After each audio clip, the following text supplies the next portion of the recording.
the long-term interest of the American people and not the personal interests of a president. Today, working families are being crushed by the rising cost of living. They pay more at the grocery store, more at the gas pump, and more for housing than they did a year ago. Just today, the Bipartisan Joint Economic Committee reported that Americans have paid a total of $56.4 billion more in gas since Trump began his endless war with Iran. That's $477 for each household in America. In fact, the Federal Reserve's own research shows that 1 in 10 Americans skips meals because they simply cannot afford it. Workers are also worried about what artificial intelligence means for their jobs and their financial security. The one common thread of all of this is Trump, whose policies and actions made the economy and the concerns of American people so much worse. His tariffs have driven up costs for consumers and businesses. His attacks on independent financial regulators have undermined confidence in the mission of institutions that have protected the public. His war in the Middle East, which has no end, continues to hurt gas and grocery prices. Despite this pain being felt by American families, there is one family making fistful of money, the first family. The Trump family has earned more than $2 billion since Trump returned to office, primarily from new crypto ventures that Trump's administration is supposed to oversee. Yet instead of addressing these growing conflicts of interest, Republicans are legitimatizing all of them. They blocked all efforts to stop this profiteering when they passed the stablecoin and crypto legislation. Chair Warsh, I understand you have committed to divesting all of your financial assets to avoid conflicts of interest. That should also be the case for the President of the United States of America. Turning to the Federal Reserve, Trump has repeatedly attacked your predecessor, Chairman Jerome Powell, because he refused to kiss the ring and bend monetary policy to the president's demands. His administration continues to try to remove your colleague, Governor Lisa Cook. I hope we hear from you today how exactly you will defend your colleagues and the Federal Reserve. You should also take no comfort in the Supreme Court's shielding the Fed when it overturned Humphrey's executor. The court vastly expanded presidential authority over independent agencies, and it is likely to still come for other functions of the Fed, like bank supervision next. Committed Democrats will continue fighting to protect the independence of the Fed and other agencies, strengthen consumer protections, and build on an economy that prioritizes working families, not the president, the wealthy or the well-connected. So I look forward to your testimony today. I yield back the balance of my time. The gentlewoman yields back. I now recognize the chair of the Task Force on Monetary Policy, Treasury Market Resilience, and Economic Prosperity, Mr. Lucas of Oklahoma, for a 1-minute opening statement. Thank you, Mr. Chairman, and welcome, Chairman Warsh, to your first hearing as chairman, and congratulations on your confirmation. We look forward to your testimony today on the Monetary Policy Report. In your first meeting, you announced a number of welcome reforms, including establishing 5 task forces that many members are eager to get your thoughts on. For example, former Chair Powell had committed to review some of the Fed's communication tools, and although we expected that to be completed last August, alongside the review of the consensus statement, it is yet to happen. A review of the Fed's communication tools is long overdue, and we look forward to your focus on completing that project through the task force. We also spent time this Congress examining the composition and the size of the Fed's balance sheet, an effort that you are now undertaking at the Fed. It is vital that the Fed get this right. We welcome continued collaboration on that front. And I have a lot to talk about today. I look forward to your testimony and our discussion, and I yield back, Mr. Chairman. Thank you, Mr. Lucas. I recognize the ranking member of the Task Force on Monetary Policy, Treasury Market Resilience, and Economic Prosperity, Mr. Vargas of California, for a 1-minute opening statement. Thank you, Mr. Chairman, and Ranking Member Waters for calling this hearing. Further, thank you, Chairman Warsh, for coming before this committee, especially so early on after being confirmed. Public service is a noble undertaking, as you know, so thank you once again for taking it on. We appreciate it. I enjoyed our conversation last week, and as ranking member of the Task Force on Monetary Policy, Treasury Market Resilience, and Economic Prosperity, I will remain vigilant of the actions you take as chairman. The independence of the Federal Reserve is my top concern. No influence from the president or others to raise or lower interest rates whenever they want to. That independence is one of the essential pieces that maintained the strength and reliability of the U.S. monetary policy. I encourage you and the entire Federal Reserve to keep that independence for the betterment of all of us, not just a few. With that, Mr. Chairman, I yield back. Gentleman yields back. Today, we welcome the testimony of the Honorable Kevin Warsh, Chairman of the Federal Reserve Board of Governors. Chairman Warsh, we thank you for taking time to be with us today. You'll be recognized for 5 minutes to give an oral presentation of your written testimony. Without objection, your testimony will be made part of the record. I now recognize you for 5 minutes. Thank you very much, Chairman Hill, Ranking Member Waters, other members of the committee, good morning. It's a real privilege to join you. At my very first appearance here before this panel, I'm particularly honored to represent my superb colleagues from the Federal Reserve System. In submitting the monetary policy report, as is our obligation and our duty, I think of a long line of central bank chiefs that have appeared in this very room before Congress in keeping with the Federal Reserve Act. One of the largest figures in Federal Reserve history is Alan Greenspan, who passed away about a month ago after a century of life. We at the Fed recall the chairman's strong and steady leadership, his strong hand, in a period of rapid economic change. And today we honor his memory. As a country, we just marked our 250th year. And when Americans count our blessings, we include an economy predicated on the brilliance of our constitutional design and a system of ordered liberty, an economy without equal in all it's done for human flourishing. Some forms of Fed communications, which I've spoken about previously, are discretionary, but not this one, and for good reason. It's a prudent and wisely conceived obligation designed to keep the Fed accountable, responsible, and faithful to its congressional mandate of full employment and price stability. These obligations are of a piece with the Fed's rightful independence in the conduct of monetary policy. Stepping back, I would say today as we sit here, Mr. Chairman, we're at a hinge point in history. It's up to all of us to meet this moment. The task for this generation of policymakers and of individuals and households in the private sector is to ensure that the American economy excels far into the future. Now, at the Fed, our number one objective is getting monetary policy right. That's our clear and constant aim, the star we steer by. And if we get policy right, and I can assure you we will, the inflation surge of the last 5 years will be a thing of the past. Just a month ago, I chaired my very first meeting of the FOMC.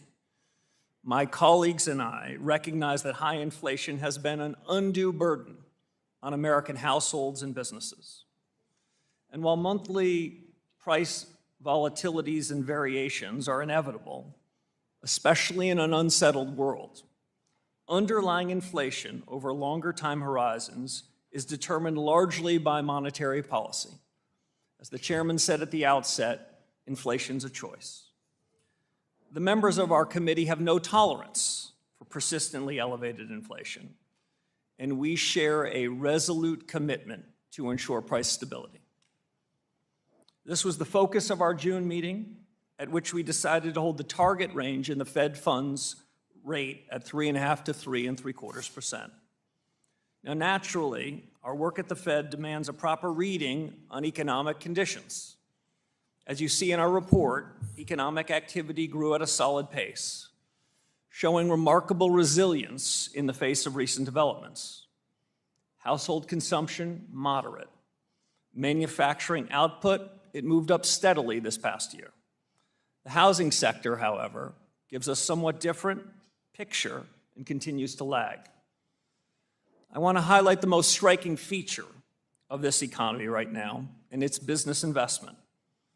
The rapid pace, which appears to be accelerating, reflects in part the construction of data centers and other infrastructure, and the immense demand for AI-related equipment and software. Investment in equipment overall increased about 8% for the year in the first quarter. Within that category, high-tech spending logged an especially impressive growth rate of nearly 25%. At the Fed, we don't yet know fully the extent to which the economy will benefit from AI. Yet it seems inevitable that that which we're now calling AI investment will soon just be called investment. Even so, new opportunities for the economy introduce new challenges for central bankers. We at the Fed are monitoring the implications for employment and for inflation. That brings me briefly, I'll end here so I don't go afoul of the time commitment, to the supply side of the economy, which deserves equal measure of discussion. Productivity growth has been strong, predating gains from AI adoption. America's labor force appears stable. Job creation has in fact kept pace with the workforce. The unemployment rate is low and changed little over the last year. And we've seen relatively few layoffs. In closing, I will say this. I came to my new position as a believer in the very best of the Fed's traditions. I'm heartened by the welcome I've received and by the encouragement of my colleagues in considering how best to advance the conduct of monetary policy. We have a duty to point this institution forward, to take a fresh look at current practices, to make sure we're serving the objectives you gave us, and we're going about it systematically. I've appointed task forces that you've already referenced in 5 key areas to improve the broad conduct of monetary policy. 1, Fed communications. 2, our balance sheet policy. 3, our use of existing data sources. 4th, productivity and jobs in an era of remarkable transformation. And 5, and not least important, the Fed's inflation frameworks. The purpose of this initiative is to equip the Fed to make better decisions in monetary policy and put these years of high inflation behind us. We're starting a new chapter, Mr. Chairman, at the Federal Reserve. In this consequential time for our nation, I can report to you that we at the Fed intend to be fit for purpose and focused on the future. We are the Federal Reserve, Mr. Chairman, and we're determined as ever to fulfill the mission that Congress has given us. Thank you, Mr. Chairman. I welcome your questions. Thank you, Mr. Warsh. We'll now turn to member questions. I recognize myself for 5 minutes. As outlined in your statement, inflation is the result of many factors. Of these, the Fed has control only over one: monetary policy, as expressed through its interest rate and balance sheet policy. Today, a potential second surge of inflation is appearing due to factors outside the Fed's control. What the Fed can control is how it reacts. Though upward pressure on prices may diminish on its own, it's not a sure thing. The Fed may be able to look through these inflationary pressures, but the Fed has believed that before and has been wrong. High inflation affects Americans in the here and now, not in some hypothetical future composed of long-term projections or of inflation expectations. Mr. Chairman, I was very encouraged to hear both in your testimony and your opening FOMC statement about restoring price stability as a top priority for you. When we think about that in the near term, though, how do you and your colleagues on the Open Market Committee plan to accomplish that given the policy tools at your disposal? Well, thank you, Mr. Chairman. We want economic growth to be more broad-based, and we want the change in prices, the increase in inflation, to be more limited. There are a lot of things that are happening that are outside of our control, as you mentioned, conflicts overseas and the rest. We can't have and shouldn't have a direct control on that. But inflation's a choice. We monetary policymakers need to choose lower prices, and that's the commitment my colleagues have made. In direct answer to your question, I would say we're doing three things. One, commitment, which you heard at our first FOMC meeting, and I hope you heard today, is we're committed to the Fed to deliver price stability. We're committed to the 2% inflation goal. And so for businesses or households or market participants who came into this saying, well, they said before they were committed, but they seem to have tolerated a higher level of inflation, that commitment is resolute. Second thing that we can do is take ownership. This isn't a time for us to pass the buck, to blame others. The Federal Reserve can and will deliver price stability. We have the tools that you mentioned, both interest rates and balance sheet policy, that can help us achieve that aim. And we have the tools to deliver that. So it's a function of commitment, responsibility, and tools, and we're 3 for 3, and we'll deliver. Thank you. I referenced in my opening statement about the 2020 decision on tolerating higher inflation and that it's now been abandoned by the board. Clearly, I think that was a policy error. It was praised by some at the time in August of 2020, but I found it alarming at the time it took place. First of all, do you agree with the FOMC's decision to abandon that? And secondly, how do you consider this past 6 years of experience when you look at the task force work on the framework question for looking at inflation? Yeah, so there's no secret that at the time that the framework in 2020 was announced, the new framework, which was intended to get inflation higher, that at the time and in subsequent years before finding my way into this job, I was very critical of it. That central bank wasn't the first central bank to ask for a little more inflation and end up with a lot more. It was a mistake. The framework did not succeed in its objectives, and I am pleased that before my arrival, that my predecessors took that and cast it aside. All central bankers are going to make some share of mistakes, but when they make a mistake, they've got to call it out. Had that mistake been called out sooner, I don't believe we would have been burdened with this undue tax over the last 5 years. It's nearly the same degree. That's why we are reform-oriented. That's why my colleagues and I are so driven by these task forces to think about them anew. And in final response, I'd just say one of the task forces you mentioned is to revisit the inflation frameworks that the Federal Reserve uses so that we can better understand what will cause inflation to rise and fall and what we can do about it. Well, thank you. And you also referenced courage in your opening statement, and you've just outlined the toughness of the set of policy choices that you and your fellow governors have. So difficult that your longtime predecessor, Arthur Burns, described that mission as the anguish of central banking to try to cope with the different structures. So in the last seconds I have left, will your task force work review the issue of what you have control over versus what is in the control of the Congress and regulatory and executive branch authority? Yeah, I'll be brief in my response given the time. There's no anguish in central banking here, Mr. Chairman. We have the commitment, the power, and the responsibility to deliver on the mandate that this committee gave us, and we will. We've got full ability to do it, so you will not hear me blaming anyone else. Thank you, Mr. Chairman. My time has expired, and I recognize the ranking member, Mrs. Waters, for questions for 5 minutes. Thank you, Mr. Chairman.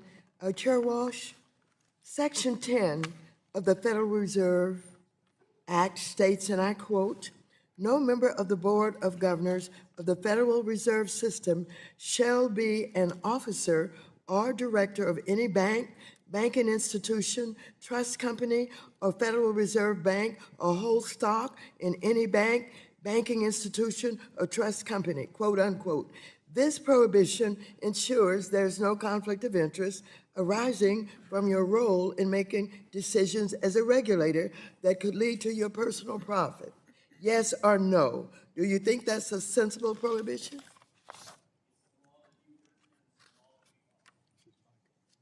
Check your mic, Mr. Chairman. Excuse me, Ranking Member. It's the law you've written, and it's the law we will follow. Let me keep going.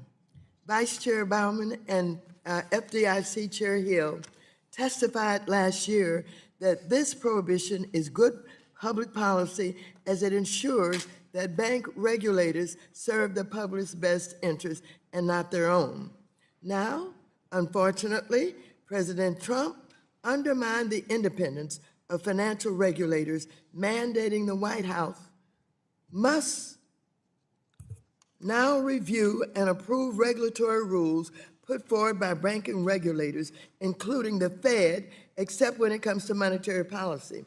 And instead of focusing on the job Americans elected him to do, the president grossly profiting off of his position to the extent the president and other executive branch officials now have a say in regulations in the Fed issues. Chair Warsh, should those officials be prohibited from owning any businesses where they have a role in regulating them, whether it is crypto company or bank or anything else? Yes or no? So, Ranking Member Waters, I don't mean to disappoint you, but we're going to stay in our lane at the Federal Reserve. The more we stay in our lane, the more we stay out of politics. The rules and obligations for others outside the Federal Reserve are not something at which I feel it's appropriate for me to opine. I have here President Trump's most recent financial disclosure, which shows that Trump made billions of dollars in the first year of his presidency, the bulk of which came from his family's crypto businesses, all while he is responsible for overseeing the agencies regulating crypto. This is an egregious conflict of interest, and Congress must put an end to it. Now, I want to just show you, in case you haven't had time to look yet, that this is the president's disclosure of his financial interests. This is, how many pages? 900. This is 900 pages of financial interest. When you have time, I want you to go through them so that you'll know and understand exactly what I'm talking about. So let me ask you, do you believe we must put an end to it? Ranking Member, you've given us a big job. We've begun in 6 short weeks to tackle the big job, and I'm focused on that. Well, let me just go further with the prediction markets. I'm deeply concerned by the potential for regulators to profit from the use of material non-public information on prediction markets. There's a pattern of insiders appearing to profit ahead of market-moving Trump administration decisions, like when officials with close ties to the administration make trades prior to major tariff announcements. Chair Warsh, what oversight does the Fed conduct over its employees with regard to insider trading? And given the rise of prediction markets, is the Fed increasing its oversight for its employees profiting from the use of material nonprofit information? Ranking Member, at the end of my very first week on the job, I sent a letter to the 23,000 employees of the Fed, reminding them the best of the Fed's traditions, which is our culture. And included in that culture is integrity. Included in that culture is ensuring that we abide by the law and the very highest standards. That's a commitment that we've made to each other and will make to you. Well, thank you. Chair Warsh, in 2019, I posed a simple question to former Chair Powell. I asked, if you get a call from the president and he said, I'm firing you, pack up and it's time to go, what would you do? Chair Powell said, of course, I would not do that. The answer would be no. Gentlewoman's time has expired. I asked further, he does not want me to go any further. Do you think the president doesn't have the He can authority? answer that answer. He can give you an answer in writing, and I'm sure he will do I want that the in a public to timely hear. way. Thank you so much. The chair recognizes the chair of our task force monetary policy, Mr. Lucas of Oklahoma. You're recognized for 5 minutes. Thank you, Mr. Chairman. And Mr. Chairman, I want to start off discussing these task forces you've created. Clearly, Chairman Hill's monetary policy task force idea is catching fire as we see this go across the landscape. What do you anticipate the result of the task forces to be? Can we expect public reports or other documents? How do you envision presenting the results of these findings, Mr. Chairman? Thank you very much. Right now, they're in discovery mode. I've given the 5 task forces a tall task to go back to first principles, see what we're doing, see what can be improved upon. They were starting with a blank sheet of paper, and you had a highly credible central bank running the most important monetary policy in the world, what would we do? Are there existing practices we could improve upon? Are there hard questions we could answer? The changes in the economy relevant to that? In terms of disclosure, we're going to make sure that the external independent task forces, which are staffed by some superb Fed staffers, that they get to share their views first with the decision makers. There are going to be 19 of us around the table that are committed to listen to them with an open mind and make decisions.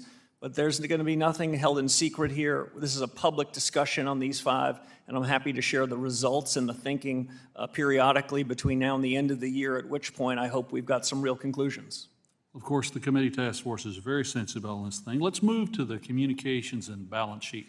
A concern I raised with your predecessor is the potential for confusion on the purpose of adjustments to the Fed's balance sheet, absent clear and frequent communication.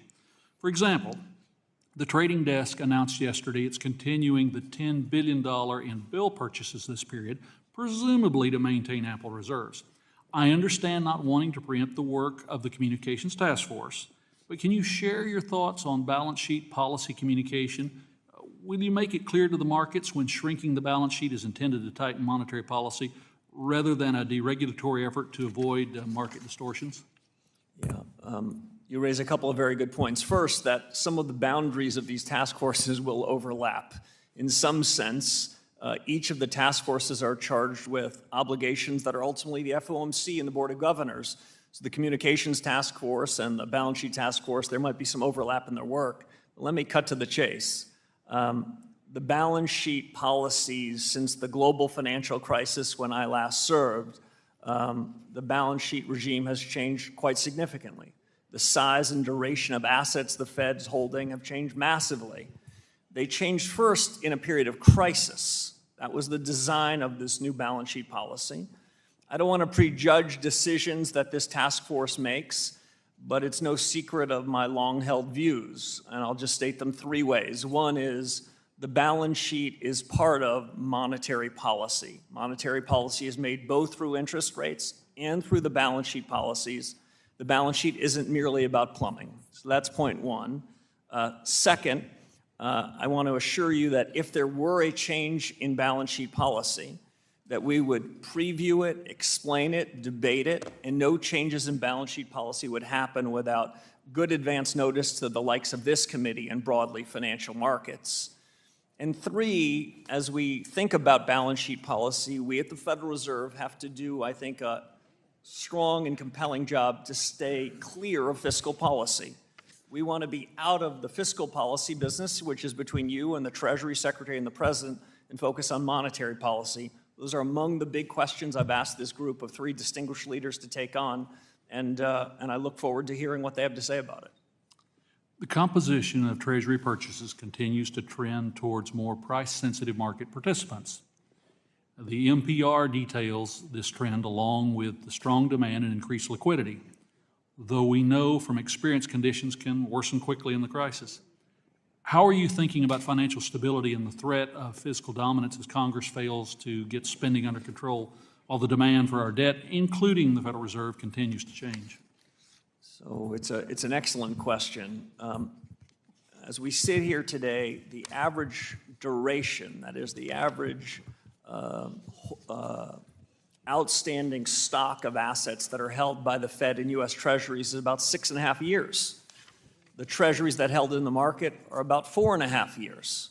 I understand in periods of crises, like the 2020 pandemic and the 2008 crisis, central banks by design needing to step into markets to create a fair price. But in more benign times, when our overall holdings are larger than the market, that's something where monetary policy is, in the language of former Chairman Volcker, on the edge of its authority. These are among the questions that this task force will look at. Thank you, Mr. Chairman. Yield back, Mr. Chairman. Gentleman yields back.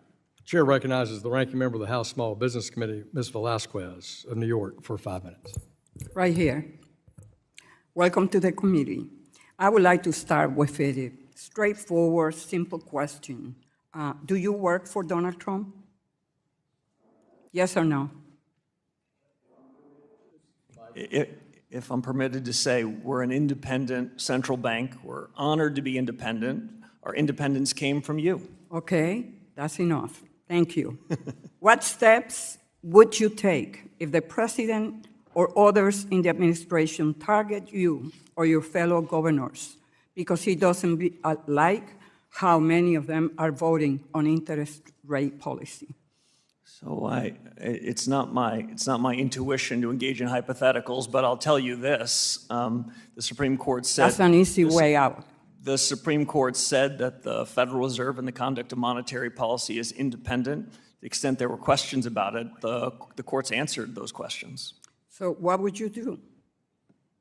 I would continue to do my job. Okay, good. Chair Warsh, do you agree that current monetary policy exists in an extremely polarized and politicized environment? Outside the four walls of the Federal Reserve, there's no doubt a lot of politics. But my goal inside the central bank is for there to be no politics. To the extent there's politics there, we're going to get rid of them. Well, I, along with many on my side, will say that the attempted firings of a sitting Fed governor and Fed chair in the central bank's 111-year history is quite the politicization and polarization of the Fed. Chair Warsh, at your nomination hearing a few months ago, you said, and I state, I am committed to ensuring that the conduct of monetary policy remains strictly independent. You just said that. Are you still committed to conducting independent monetary policy today? Absolutely. Given the current mistrust of government and the political environment surrounding your appointment, the decision to limit communications and offload Fed objectives to clandestine task forces with no clear transparency calls your motivations into question. Can you commit today to institute an explanatory framework that details the reasoning of the Fed's actions following policy changes? Yeah. I'm here today, Congressman, to do just that. And I think I've demonstrated in my first 6 or 7 weeks in office a commitment to independence and a commitment to reform. Those two are of common importance, and I'm going to deliver on both of them. I'm glad to hear that. Thank you. Chair Warsh, at your first post-AOMC meeting as chair, you were asked how you intend to handle Fed communications going forward. You answered, and I quote, "We made some changes today. I expect more changes to come, and some of those might well be worthy of a press conference." To me, that is not a very definitive standard.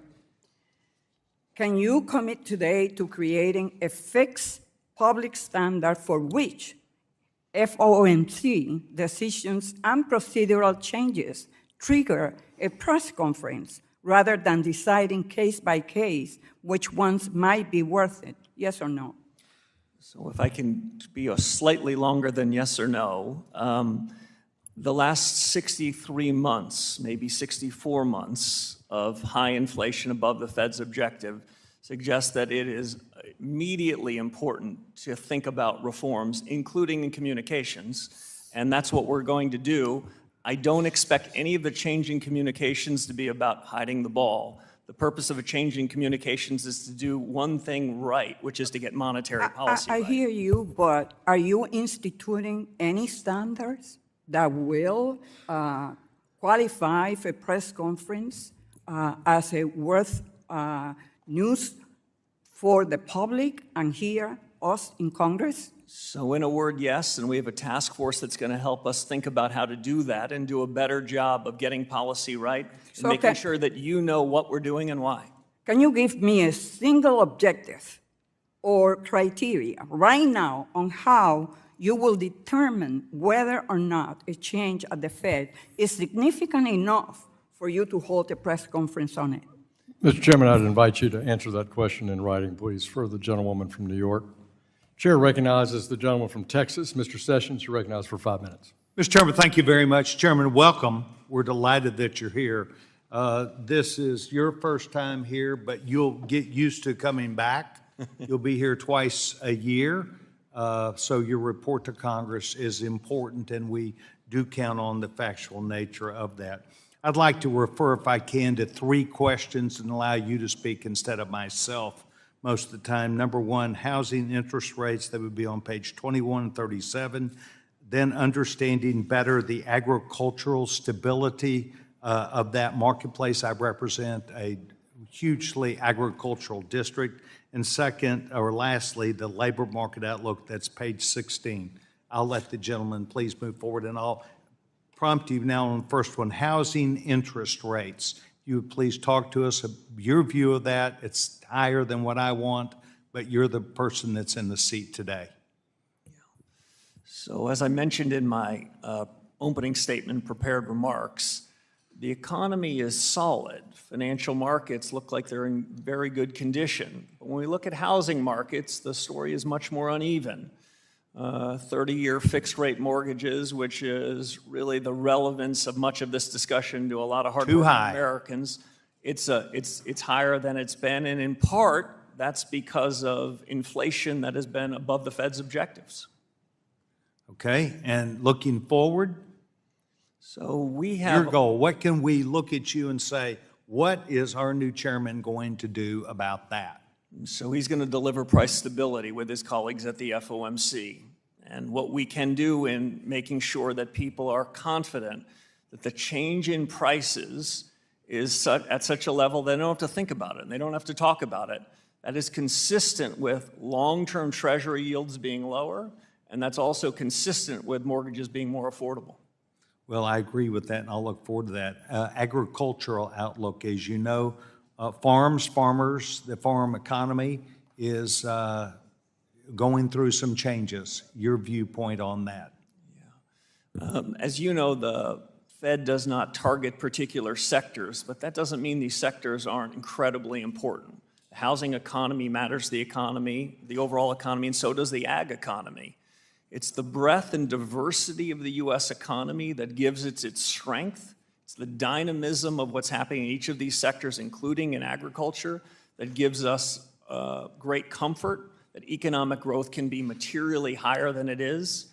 We are not afraid of productivity-led growth, and that's not unique to AI. That's across all sectors of the economy. As I mentioned to Chairman Hill, we're looking for growth to be broader, and the change in prices, the inflation in prices to be more limited. Agriculture is not immune to either of those developments. Well, the Agriculture Secretary has been added to some of your important committees to make sure there's discussion. I hope that you will listen to her. It is important for you to understand that when people talk about the stock market or investment, farmers and ranchers look out in their backyard at the cost of their equipment, at the cost of their land, at the cost of things. They don't have a stock market. They have their own investment. And I think that the Secretary can be there to completely continue to remind you of that. Labor market outlook really looks good. Page 16, sir, your take. Yeah, so the labor market has been remarkably resilient. The increase in nominal wages has been solid. You might have heard in my comments at the beginning of this a bit more focus on the price stability part of the mandate. I want you to know, though, that there is no disfavored part of the legislative remit that you gave us. The dual mandate is your word to us that we're going to focus on price stability and on full employment. I intend to do just that, and if I could add one other thing, in my view, the two parts of the mandate are not in conflict. This is not an either-or proposition. The more we can do to deliver low and stable prices, the more we can get it such that people aren't worried about inflation, the more employers are going to want to hire more workers. So you gave us a remit. We take both parts of it seriously. As we look out the window now, the labor markets look to be in pretty good balance. We've got some work to do on the inflation front. Well, we, in the One Big Beautiful Bill, encourage people to go back to work. And that is why we do not tax overtime pay and why we do not tax what would be tips We need to get people back in the marketplace. We hope you helped us out, Mr. Chairman. Welcome to us, Mr. Chairman. Thank you for your time. Gentleman from Texas yields back. Chair recognizes the ranking member of our Capital Markets Subcommittee, Mr. Sherman of California, for 5 minutes. Mr. Chairman, first I want to commend you for looking to improve the data on which you base your monetary policy decisions. Up until now, we've relied on survey data as a substantial part of that, and increasingly Americans just don't voluntarily answer survey questions. I want to commend you for declaring your independence. We saw what happens in Argentina, Venezuela, and most notably Turkey when federal central bank independence is eroded. I would say ironically that had your predecessor caved to Trump and lowered interest rates below what economics would call for, we would have much higher inflation today, and that would have been bad for Americans. It would have been absolutely terrible for the Republican Party. So the independent, your agency has saved Donald Trump from himself. And finally, I would say don't rely on this distinction between the Cook and the Slaughter cases. The idea that every congressionally created independent agency isn't independent except yours, you don't want to be relying on that. The distinctions the court makes between your agency and every other agency are rather weak historically. Our capital markets support our business expansion and our economy. Money market funds are an important part of that. Buying short-term commercial paper from corporations. Our payment system is designed to meet the needs of honest Americans. That's why we have an anti-money laundering, know your customer rule that makes it a bad system for drug dealers, sanctions evaders, et cetera. There's a rival to these institutions, and that is a cryptocurrency, which literally means hidden money, and is designed to, and then we have in particularly stable coins, which are just like a money market fund, except you earn zero interest, and everything is hidden. Now, the Federal Reserve established liquidity facilities to support money market funds in the last crisis. Will the Federal Reserve support cryptocurrency or stable coins if they face a run-on from investors? So Congressman, thank you for mentioning many of those issues. We talked about a lot of them in your office, so I appreciate it. I still have the scars from the 2008 financial crisis. We all still do. have the scars from the extraordinary efforts that my colleagues and I, under Chairman Bernanke's leadership, had to do. That is not something we want to repeat. Can you assure us that we need are that to you try will to mitigate not that. be bailing out stablecoin and cryptocurrency? So I don't want to, I can be more broadly than that. We do not want to be in the bailout business, full stop. But your predecessor did provide a liquidity function for money market funds.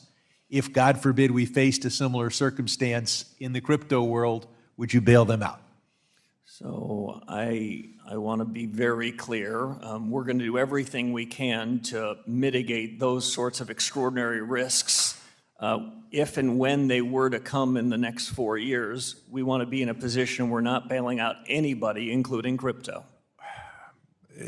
You're not really answering the question. Obviously, everybody prefers our economy works well. And I'm certainly concerned with giving non-banks direct access to the payment system, and this Kraken filing with the Kansas City Fed is concerning, but I want to move on to Basel III. Your predecessor said that the capital requirements for banks in 2019 were about right. The current reproposal substantially raises those capital requirements. Were capital requirements about right in 2019, or should they be higher than that today? So the good news is we have a proposed capital rule that's out for comment. I'm quite interested in getting the reports and the comments on that, and I look forward to reviewing those and making a judgment. I would say, as a first principle, strong capital ratios, strong liquidity ratios, strong supervision, and strong market discipline, They're all of a piece to ensure we don't find ourselves in a world where there's unsafe or unsound institutions. We, of course, want strong limits. On the other hand, if you go overboard, you hurt economic growth and hurt the economy. I hope in that review process you'll look at low-income housing tax credits, where you've already moved from 400% to 100%. It should be closer to 20%. These are very stable assets. Gentleman's time has expired. And my time has expired. Appreciate you, Mr. Sherman. The chair recognizes the chair of our subcommittee on financial institutions, the distinguished gentleman from Kentucky, Mr. Barr. Thank you, Mr. Chairman. And Chairman Warsh, congratulations on your confirmation and swearing in as the 17th Chairman of the Federal Reserve. I am grateful for your commitment to reforming the Fed, and that appreciation is surpassed only by our shared love for Kentucky thoroughbreds and your love of the great sport of horse racing. Let me just ask you, first of all, since you're swearing in over 7 weeks ago, things seem quite a bit different over at the Fed. A few examples: elimination of forward guidance, abstaining from the dot plot, creation of these 5 specialized task forces, and maybe most impressively, taking accountability. Instead of blaming inflation on the pandemic or supply chain interruptions or tariffs or the Strait of Hormuz, you are saying that inflation is always and every time the result of the Fed printing too much money. Tell me, Mr. Warsh, you appear to be quite different from your predecessors. How are you different? So I've known 5 of my predecessors. I've learned particular lessons from each of them. I can only be my own man. I served before at the Fed for about 5.5 years under Chairman Bernanke, and I learned a lot of things then. But you're right. In 6 weeks, we have caused, I think, a sea change in new thinking, the beginning of a set of reforms that are going to be put in place across at least 5 dimensions in monetary policy. And it's a broader discussion about reforms that will be forthcoming in everything we do, including supervision and regulation, where there's already been a good start, in payments and the rest. We made a lot of progress in 6 weeks, but I think it's important to use this opportunity wisely. The 63 months of inflation above target has been an unfair burden and has been a tax on the American people and businesses. We plan on getting rid of that tax. If that means we need a regime change in policy and we need new consideration of practices, some of which have been working, some of which haven't, that's what we aim to do, and we're just getting started. Well, I appreciate your commitment to being different. Let's talk about overhauling Fed communications. This from a Wall Street Journal editorial on June 15th. They write, "Few innovations since 2008 have been as counterproductive as the adoption of forward guidance as a policy tool. The constant yammering, long policy statements, press conferences after every FOMC meeting, nonstop speeches by Fed officials, and above all, the quarterly summary of economic projections has exposed how little the Fed understands about the economy and trapped officials in errant policies." Chairman Warsh, why is it important to do away with the dot plot and end, once and for all, forward guidance? Well, Congressman, I've made no secret, probably over the last 15 years, of my views on communications. I think when central bankers speak like I am before you, it's either one under obligation, or in this case, under obligation and purpose, which is to share a set of new reforms so that American households and businesses might say to themselves, this is a regime change in policy. We're only beginning it. I'm keenly interested in the views of these 5 task forces, and ultimately, these are decisions that are going to be made jointly.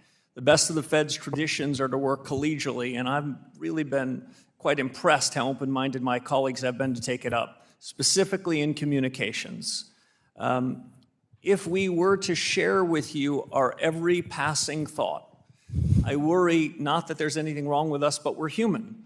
And if we were to give you my projection today about what we'll do when we meet in 2 weeks, what we'll do over the course of the year, that we then find ourselves sort of taking information that's consistent with our priors and rejecting information that's inconsistent.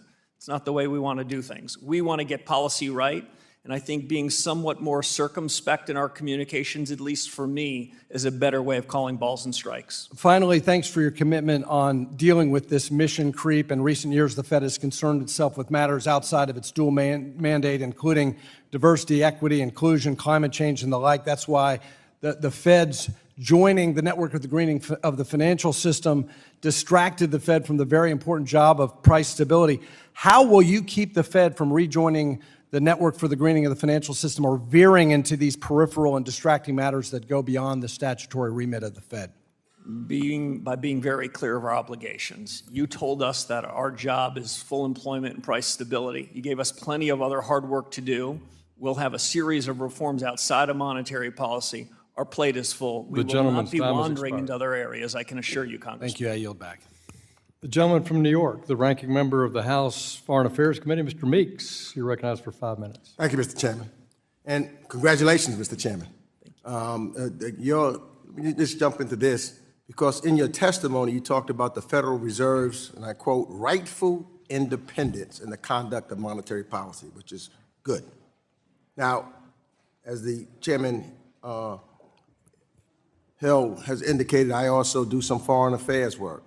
And I'm very concerned about what's taking place in the Strait of Hormuz and rising cost of gas, because we know that when those prices go up at the pump, it gives higher transportation and energy cost, and they work their way through the economy, generally making groceries higher and household goods, et cetera. So it depends upon handling it. So if the administration's handling of the conflict with Iran contributes to another inflationary shock, will you make the decision you believe is in the best interest of the American people and the American economy in that rightful independent stance? Congressman, that is always our commitment, to make the best decision we can, consistent with the remit and our understanding of the world. And as I said to the chairman at the outset, we'll deliver price stability. So, and that's, still based upon what we've seen from the president thus far. Now, I just want to be clear, make sure that, because I got to be clear on this, that if the president publicly pressures you to pursue a different course than the one you believe is in the economic, that you believe the economic data supports, will you follow the president's wishes or follow the data? My commitment to you is to follow the law and follow the data, follow our very best judgment. And that's even if he publicly criticizes you for doing it. If you decide this is the way to go, this is what the data shows, and he publicly criticizes you and tells you how disappointed he's in you and all of that, will you still do what the data tells you to do? I will, Congressman. You ready for that? I'm ready to follow the law, and I'm ready for the Fed to deliver on the expansive remit that you gave us. I'll make only one other note. We have a wide lens. We're interested in what's happening in the war. We're interested in what's happening in military conflicts around.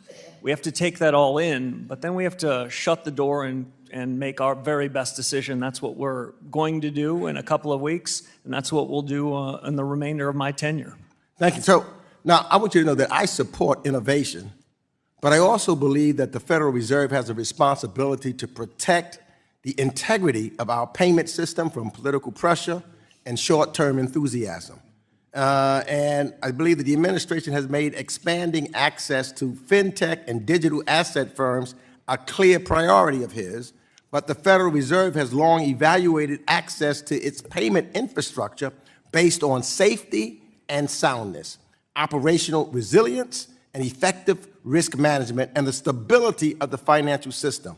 Not politics, not political priorities.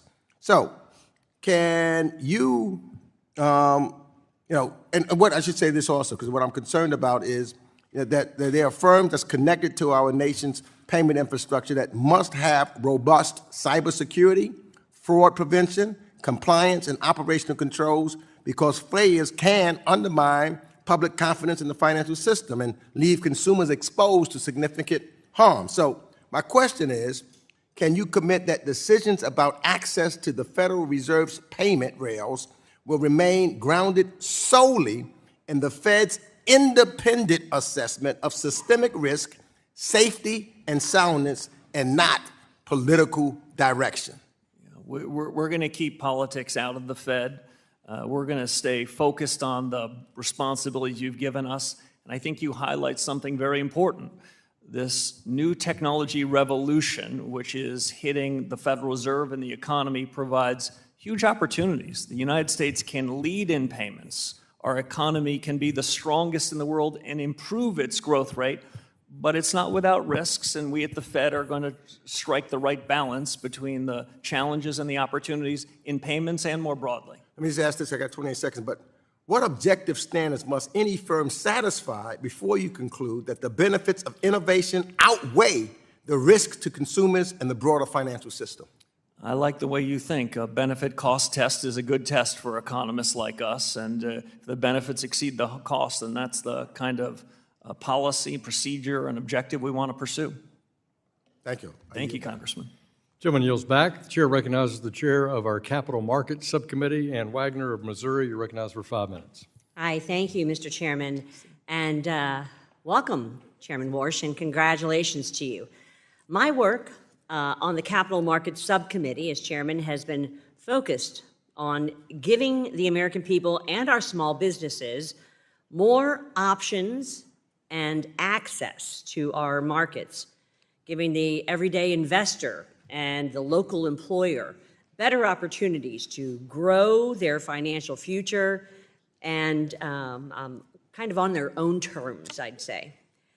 Under the previous administration, we saw a heavy-handed regulatory approach that aimed to strip risk out of our markets entirely.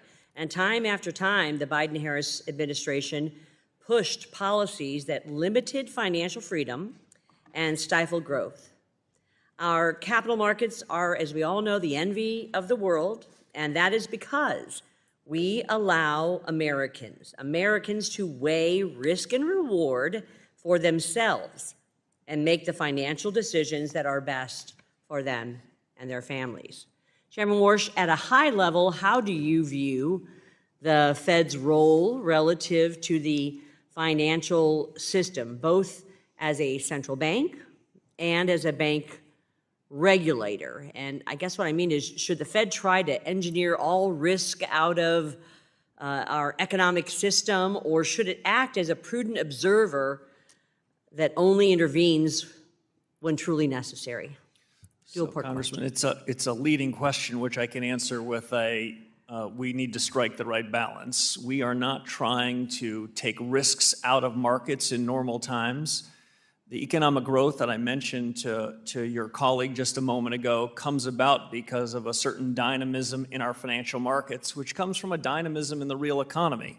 That isn't created by the Federal Reserve, but we can be a foundation with clear, steady policies, delivering on the remit that you gave us, so that the American spirit and American economic growth can continue to be the envy of the world. Something on the top of mind for myself and certainly for my constituents in Missouri's 2nd Congressional District is the state of the economy, including the cost of living, job growth, and interest rates. Though it is often characterized as being tasked with a dual mandate, the Fed, in fact, has multiple statutory mandates, including stable prices, maximum employment, moderate long-term interest rates, and financial stability. When the Fed leans into one of these goals, sir, it can create ripple effects on the others, forcing a balancing act between competing priorities. Chairman Warsh, how do you weigh these different mandates and the trade-offs between them? So I'm a little different than some in the economics profession on that, Congressman. I do not think we have a cruel choice between stable prices and full employment. I think the mandate that you and Congress gave us are entirely consistent. If we can ensure stable prices, the American economy can thrive, businesses can hire more employees, and the dynamic economic engine we talked about can continue to be the envy of the world. I don't think we have to run a balancing test. I don't think it's an either-or proposition. We're in the business of doing what we can to ensure financial stability over a business cycle and financial cycle, and we're always in the business of ensuring stable prices and full employment. At different times, our focus, our lens has to turn to one of those priorities, but I think they're entirely consistent with each other. Which leads to my next point here. There are some who believe, Chairman Warsh, that the Fed should be used as an everything regulator, where instead of acting as an observer of markets, the Fed attempts to actively manage them beyond its statutory responsibility. Chairman Warsh, how does this mission creep affect the Fed's reputation? And should the Fed take actions beyond those specifically authorized in federal law? We should follow the law. There is a tendency when circumstances get tough for any regulatory agency, any agency to go to the edge of their authorities, but that's when politics enter the door. My objective, the objective of my colleagues is to keep politics out, and the way we do that is we steer clear of things that we aren't authorized to do. Thank Gentlewoman's you. time has expired. My time's expired, and I think that's the answer we're looking for. I yield back. The chairman recognizes the ranking member of our Subcommittee on Digital Assets, Mr. Lynch of Massachusetts, for 5 minutes. Thank you, Mr. Chairman. Welcome, Chairman Warsh. Good to see you. My congratulations. I was pleased to see that in your opening remarks you spoke to the issue of artificial intelligence. And as the ranking member on AI and crypto, I was just curious to try to tease some more of your thoughts out on that. Not only in the financial services context, but AI in general. I mean, in the past, the Federal Reserve has been able to identify risks of impact to the financial system, but also in a wider context as well. And I wonder if you'd share some of your concerns about that. And I guess I'd like to know, under your leadership, what will be the Fed's approach on AI and how you protect the system from some of the risks that may be attendant to the adoption of AI. Yeah, thank you, Congressman. We talked about this a bit in your office, and I appreciate the time. This is perhaps the most significant change in our economy in my adult lifetime. I take the new investments in intelligence, in some sense, to be one where we have to recognize it's a huge opportunity, but it also comes with risks and challenges. It is not the job of the central bank to provide or be certain of what the consequences are over the next 12 or 24 months. But we recognize that the United States is likely to be a big winner. The United States is at the forefront of these technologies. Both the human capital and the capital provided from investors are happening here. So the efficient frontier of these technologies are happening in the United States. This is a benefit broadly to our economy. But I don't want to sound overly complacent about it. These technologies also offer threats when they find their way into adversaries' hands. The infrastructure at the Federal Reserve, the infrastructure at our banks, large and small, they must feel new pressure as people are looking to use these technologies to do harm. So these technologies can be used for good and for harm. Over the long term, I think the U.S. is the winner. Over the long term, I think there is a material improvement in productivity, which should have a material improvement ultimately in wages and the strength of the economy. But the long term it can be quite far out, and we've got to monitor things month by month, quarter by quarter as we get there. Yeah, the thing that troubles me is every time we talk about AI, I hear about this race, and it's us against China, or it's us against South Korea, or countries in the EU. The problem with that thinking is that in this race, and we're seeing the velocity of change is enormous. It's exceeding, obviously, our ability to regulate AI. At the end of the day, I don't see the United States as the winner. I don't see China as the winner. I see artificial superintelligence as the winner. That's where we're rushing along this course, And at the end of the day, we're creating, either us, and it doesn't matter whether the creator of artificial superintelligence is a good guy or a bad guy, or a good gal or a bad gal. That superintelligence itself will be the entity that we have to confront. And I just worry about the broader impact of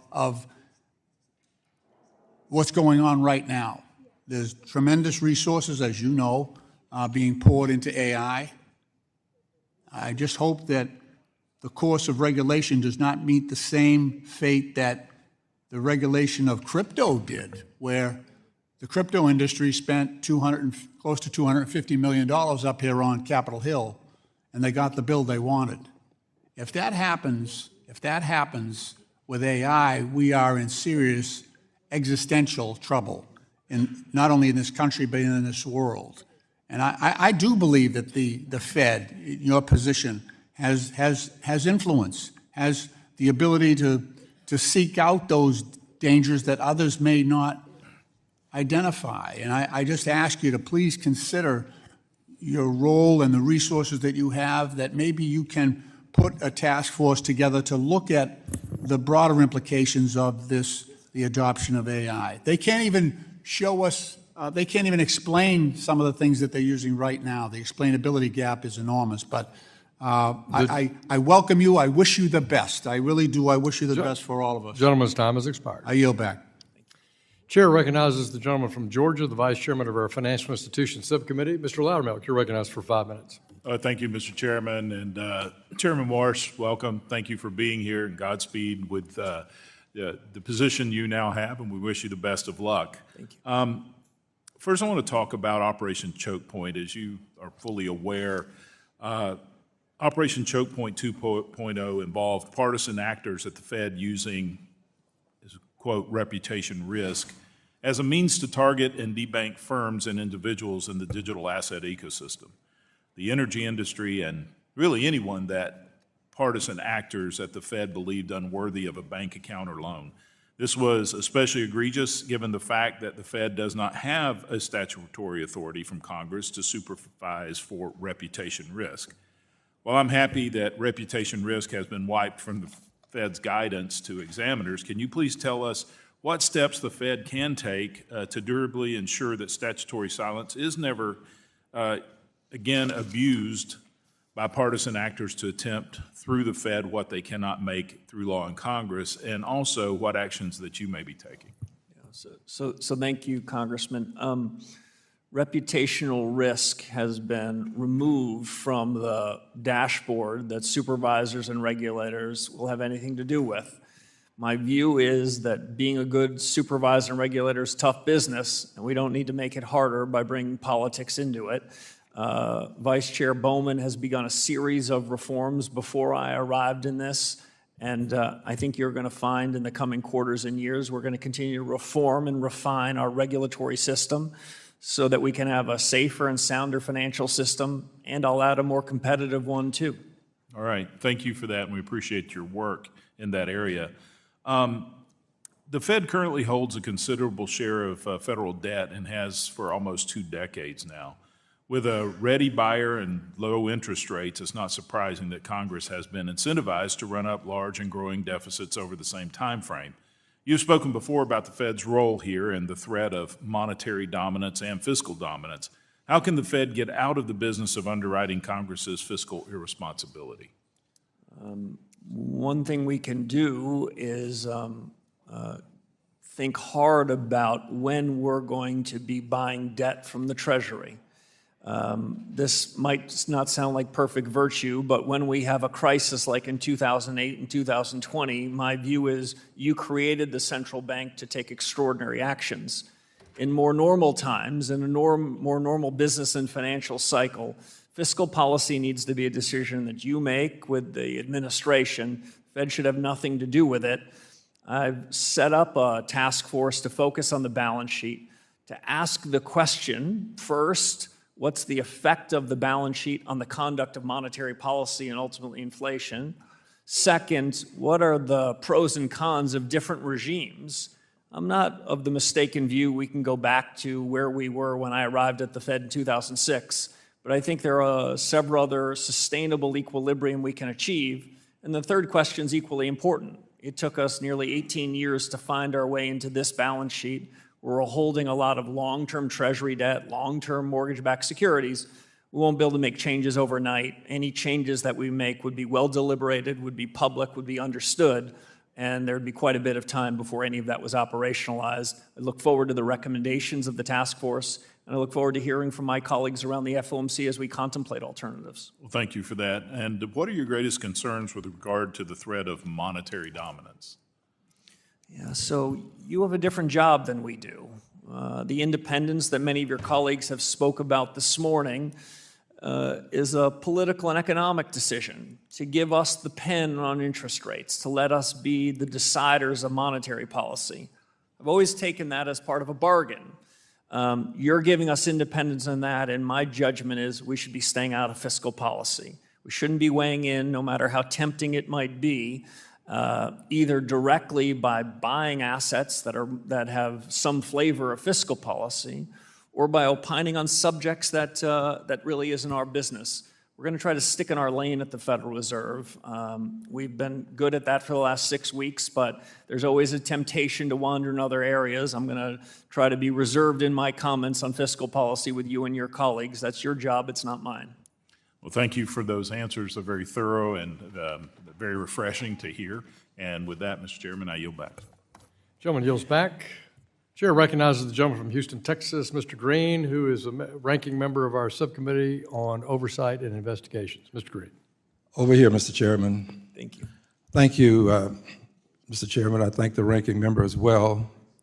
And I welcome you to the committee, Mr. Chairman, but I would also say to you that I will pray for you. And I'll pray for you because many of the questions that have been predicated today hinge upon a belief that you will sanction the president's desires. It is thought among the general public that you're in the position you're in because the president could not have the influence that he wanted to have with the prior chair, and he believes he can have it with you. So I hope that you will stand firm and honor your commitments that you're making, though some of them are not firm commitments, as I understood your language. You indicated that you're interested in war. I appreciate this, but I believe you should also be interested in speculative bubbles. My assumption is that you are. Are you interested in bubbles, speculative bubbles, Mr. Chairman? We've got a wide lens. We spend a lot of time thinking about what's happening. I'm going to take that as a yes. Now, given that you're interested in speculative bubbles, let's just talk about a bubble that occurred. President Trump's meme coin, $Trump, profited an average of $1.74 million per day over his first year. $1.74 million per day. This amounted to approximately $636 million in total royalties and licensing fees generated at its launch. While this was happening, during that same period of time, nearly 1 million investors lost a combined $3.8 billion. This is because that meme coin lost value, dropped precipitously in value. It was a bubble, by the way. It is nothing. Anybody who's listening to me, if you've invested in a meme coin, you've invested in nothing. Zero. In a righteous world, it would be illegal. But given the Secretary of the Treasury that we have currently, it is not. And that's very unfortunate. SEC, the Secretary of the SEC, it is not. I think that we should concern ourselves with these speculative bubbles.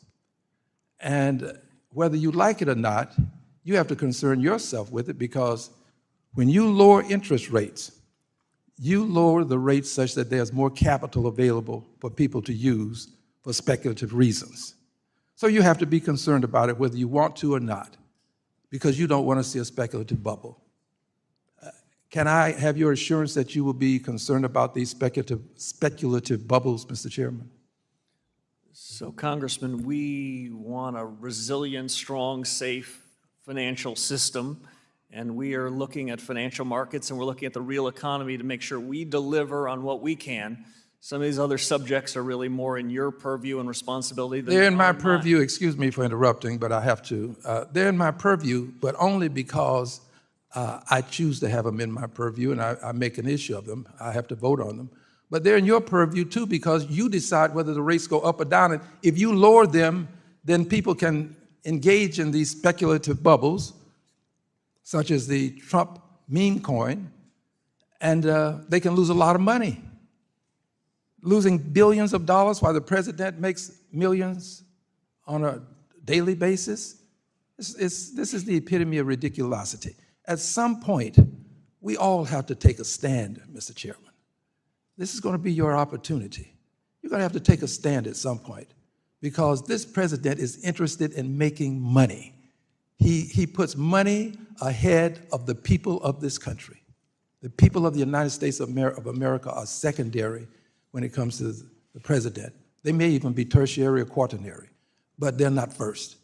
And at some point, you're going to have to make a tough decision as it relates to this president. Look, I'm not going to prejudge you.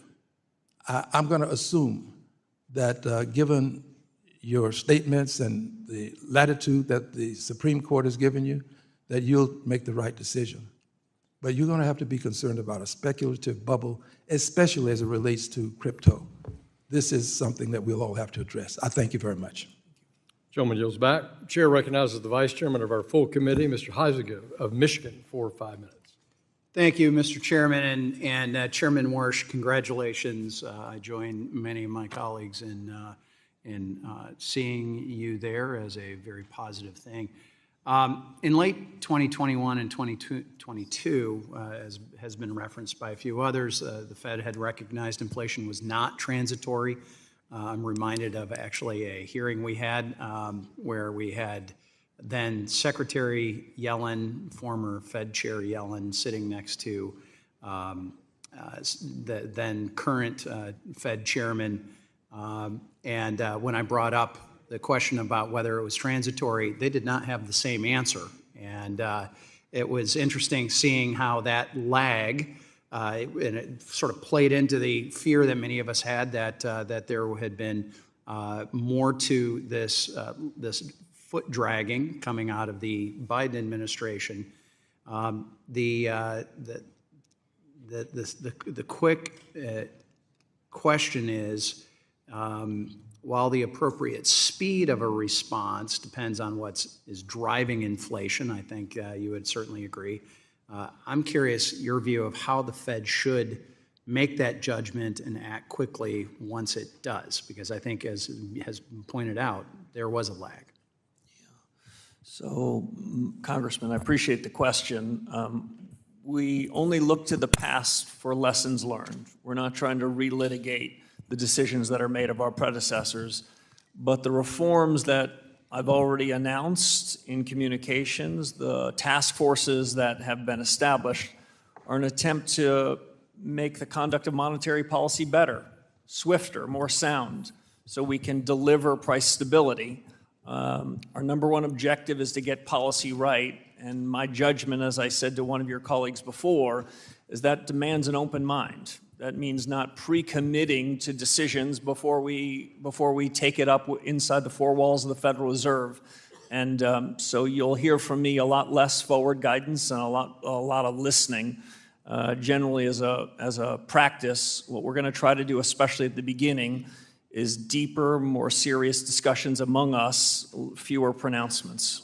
So I appreciate you don't want to relitigate the past, but I do think, as we all know, we also learn from history. And during the previous administration, the Fed took some pretty major regulatory actions, some within its statutory authority, and in my view, maybe excessive, but others that were clearly beyond what Congress had really authorized. And everyone agrees a safe and sound banking system is essential to monetary policy, the economy, and the American people. But when the Fed exceeds its statutory authority or interprets old laws to claim new powers, that to me is mission creep. Can you assure us that future bank regulatory proposals will respect the important procedural guardrails established by the Administrative Procedure Act? The APA has been in many ways trampled, I believe, which often received only nominal consideration under the previous administration. How are you going to handle this? So we're going to follow the law just as you say. You've established a set of laws. There's a set of regulations by which changes in supervision and regulation, changes in guidance can be made. We intend to follow them with an objective, as you mentioned, of a safe, sound, and again, I'll add, competitive banking system. This is a huge strength for the United States, and our banking system is stronger and more resilient than most around the global economy. Expound a little bit about your views of the importance of a banking system to the American people and the benefits to them of a Fed sticking to the authorities that Congress has given it, and rather than going far afield. Yeah, so we've got to keep politics out of the Fed. Politics can find their way into the Fed through any of the range of powers that you've given us. Our supervisors and regulators have a lot of authority over the thousands of banks that are regulated in the United States. Explicit authority and also authority when they knock on the door and they ask a series of questions. One of the great strengths of the U.S. economy is the diversity of institutions we have in the banking business. Most of the G20 counterparts we have, they have a handful of banks. They're implicitly backed by their government. One of the untold strengths of our economy is the diversity of our banking system. We've got regulators that need to ensure that the regulation and supervision are tailored to what happens in those institutions. One size fits all might work for other countries. It doesn't work in the U.S. And the vision I have, Congressman, is liquidity and credit that comes up from the real economy through the banks. Thank you. And gets aggregated, not top-down liquidity provided by the Federal Reserve. Thank you. I yield back. Thank you. Chair recognizes the ranking member of our subcommittee on housing and insurance, Mr. Cleaver. You're recognized for 5 minutes. Thank you, Mr. Chairman. Let me first, before I ask any questions, express my personal appreciation for you and Ranking Member Waters for allowing and giving my partner, Mike Flood, and I the opportunity to go out and deal with this housing issue that, frankly, I think is going to add a whole new dimension to our ability as a federal government to increase this human need for housing. So thank you very much. I appreciate, and I know he does as well, all of the freedom that you guys gave us. Thank you, Madam Ranking Member. Mr. Chairman, congratulations for your new step and your career and for being here. I appreciated having a good conversation with you prior to this hearing. And I'm sure that you're not surprised that there's a great deal of interest in independence. And in theology, you said there are 4 endowments of the human species, and one of them is independence, that we have an independent will. And I'm interested in a declaration of independence, if you will. Wax eloquent on your view about the independence of the Federal Reserve. So the independence of the Federal Reserve is sacrosanct. Part of the reason for the Fed's power comes not just from a printing press, though it can be useful from time to time. It comes from our credibility to make the best choices we can, consistent with the law that you've written for us. And that credibility is bolstered if we are and are perceived to be independent. And so that's a commitment I can make to you, because that's the way we can best do our job. Well, thank you very much. independence is a big deal in the real world, and then certainly with the Federal Reserve. But I also have to say that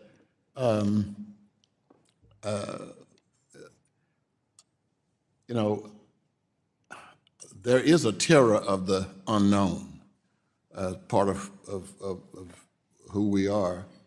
And the oldest and strongest of the human emotions is fear. It's almost the first thing we have. Even babies will jump because there's a fear of falling. Even they may not even realize they're in the world, but there is this fear. And I'm not sure what to call this, maybe AI anxiety, but I clearly have it. And it's only, my youngest son is an actor, and it would be inappropriate for me to tell everybody here to watch Sweet Magnolias on Netflix. However, I am concerned, he's concerned, as many of the people in that business, about what AI can do to that whole profession. But there's this fear that at some point that AI may become more intelligent than human beings, and then put us in a situation where we become obsolete. Do you have, as the chair of the Federal Reserve, concerns about AI that you wish we knew and would address? Thank you, Congressman. This is the most exciting opportunity, but with it comes the kinds of risks and challenges that you highlight. We at the central bank need to look at these with a view towards what do they mean for our mandate? What does it mean for our expectations of inflation over the next couple of years and beyond? What's it mean for employment? You told us that's our job, and so we have to look at artificial intelligence and the surge of technology with open eyes about it. I must admit that part of these challenges, I see huge amounts of talent and thinking inside at the Federal Reserve, but I wanted to bring in some outsiders to share a view, so I've created a task force on productivity and jobs to help us think about that connection. We're not outsourcing anything. We're ultimately Gentleman's time has expired. We're ultimately going to make these decisions, but American ingenuity has found its way into artificial intelligence, and it's an exciting time, but one that we're not complacent about. Appreciate Thank you, it. Mr. Chairman. Thank you. Chair recognizes the chair of our subcommittee on digital assets, Mr. Stile of Wisconsin. You're recognized for 5 minutes. Thank you very much, Mr. Chairman. Chairman Warsh, thank you for being with us today. A year ago on Saturday, the Genius Act was signed into law. And with that, a series of deadlines for rules to be promulgated began, and the clock began to tick. You came into your job confirmed approximately 2 months ago. The deadline for the Fed to promulgate rules is this Saturday. Will the Fed meet that deadline? Well, it's a fair and open question. I have been corrected. I've not been in the job 6 weeks, but 7. We're racing to put that out by this deadline. I'll just add one other thing, Congressman, without taking too much of your time. I think rulemakings from the bank regulators are best when we have a family fight between and among us, so that there would be one proposed rulemaking for comment. It might not be exactly true this time, but that's my objective, that we'd be coordinated in issuing our rulemakings at the same moment. I appreciate that. I think from this body, I think there's a huge opportunity with stablecoin in particular to make sure that consumers are protected. That was one of the drivers of us passing that legislation. There's a lot of work to be done. You're new in your new role with the Fed, but we would like to be updated if, in fact, that deadline is not made. And then, in fact, when those rules will be promulgated, we're all anxiously awaiting, so appreciate your attention to that. Let me shift gears. There's been a lot of talk about AI, obviously, as any new technology, as you have said, brings forward opportunity, but also risk. One argument, of course, is the labor market could collapse. We heard that offered by a couple of our colleagues. Of course, as we look back at other technological cycles in the United States, we've actually seen standard of living increasing. Jevons paradox tells us that actually as technological cycles come through, we have opportunities for greater employment, in particular if we get the rules of the road right, as in many ways the United States has in previous technological cycles. How are you analyzing your role with full employment, in particular as it relates to this next technological wave? If this cycle, Congressman, is like the previous positive technology shocks, the U.S. will be richer, will be more productive, there'll be more labor, there'll be more wages, there'll be more compensation. That is if this follows prior trends. This technology shock is likely more significant. This is probably the biggest change in my adult lifetime because it's not just the creation of a new widget. What it is, it's changing the method of innovation and the speed of innovation, and I can't think of a country on earth as well positioned to take advantage of it. So that's on the one hand, but on the other hand, it can lead to disruption. My own best guess is that the advent of the technology will be augmenting existing work, that employees that were there will be more productive. And ultimately, at the end of the day, I don't believe in the lump of labor fallacy. All the jobs that are there have already been created, and the technology will remove some. Well, it might be disruptive in the near term, but it'll create a lot of other jobs. Just to give one example from history, and then I'll close. Who knew at the creation of the internet that the internet would create 1.5 million Uber and Lyft drivers? I certainly didn't. So I want to be very open-minded about the job-producing elements of it. But we have a day job, and it's to deliver on price stability and full employment. I've asked this outside task force of a few incredible experts to think hard about it over various time horizons, and we'll keep our eye on making sure we deliver in every one of those time horizons to ensure stable prices and full employment as best we can. Thank you for that. I think there really is optimism, although there is downside risk. And I think one of the imperative aspects here is that we get the rules of the road right so that the innovation development is occurring in the United States of America and not offshore. One of my big concerns was how the Biden administration looked at emerging technologies in the financial services space, was that they were pushing that innovation development offshore rather than encouraging that here in the United States of America. With 30 seconds left, a lot has been said on the positive numbers that came out today. How does that shape your short-term and long-term outlook with the final 25 seconds? So it's one data point. The reason I created a task force on data is I don't want to overread or cherry-pick data. There might be some that look at this morning's data and say, oh, mission accomplished, everything is swell. That is not my view. Cognizant of the time, appreciate you being here today, Chairman. Mr. Chairman, I yield back. Thank you. The Chair recognizes the ranking member of our Subcommittee on Financial Institutions, Dr. Foster from Illinois. You're recognized for 5 minutes. Thank you, Mr. Chair, and welcome, congratulations, and I hope that you cherish the scars from surviving the financial crisis that we both suffered through 20 years ago. I entered Congress and the Financial Services Committee in March of 2008, where I was right in the front row there, about 2 meters from Ben Bernanke and Hank Paulson, as they came to Congress to ask for a $700 billion bailout, watching the sweat drip down Hank Paulson's forehead. So I hope you don't have to go through that. But you know, one of the Fed's most important roles outside of monetary policy is the operation of the central bank swap lines. And these, as you know, were absolutely crucial in preventing the global financial crisis from becoming a global depression. And I think, to my mind, remains the major reason why the U.S. dollar is the world's indispensable reserve currency, in an area where, by the way, the Chinese are trying to become increasingly competitive. And so the problem, of course, is that right now we have in the White House an occupant who sees his every power as a means of rewarding his friends and punishing his enemies, domestic and foreign. We saw that an example in the Argentine bailout, where he implemented swap lines using the Treasury's Exchange Stabilization Fund. I think he pretty much maxed it out. But to reward one of his MAGA allies internationally with a $20 billion loan at well below market rates, or probably they couldn't get a loan from anyone at that point. And so the question that I have, that when you and the FOMC are operating those lines, particularly in times of crisis, do you see yourself as an agent of the president or as an independent actor? Thank you, Congressman. I appreciate the question. The swap lines that we put in place in the 2008 financial crisis like you, I think, played a remarkable benefit in trying to mitigate the risks for the U.S. economy. And it reinforced that the dollar is the dominant currency in the world.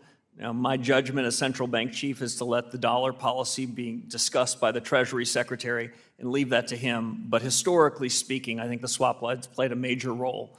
The dollar liquidity swap lines that the Fed has put in place are about the conduct of monetary policy. So those are independent, but I just want to distinguish one thing. The Treasury has separate authorities and can use the Exchange Stabilization Fund for swap lines that are unrelated to our powers and responsibilities. Right. Yeah, but the Fed's the big dog in swap lines. I mean, the ESF is, I think it's somewhere a little bit north of 20 billion, I think, is the most that they could deploy, which they did, much, I have to say, not to the benefit of U.S. farmers that I represent, but anyway, he decided to bail out his friend in Argentina. But that was the Treasury, and that was different. So the question is, what happens if there is a crisis and you get a call from the president and says, I got this friend that I want you to bail out or punish by politically allocating those swap lines? Is there an independence there that we have to protect as well? So the independence in the conduct of monetary policy and everything that comes along with it is independent.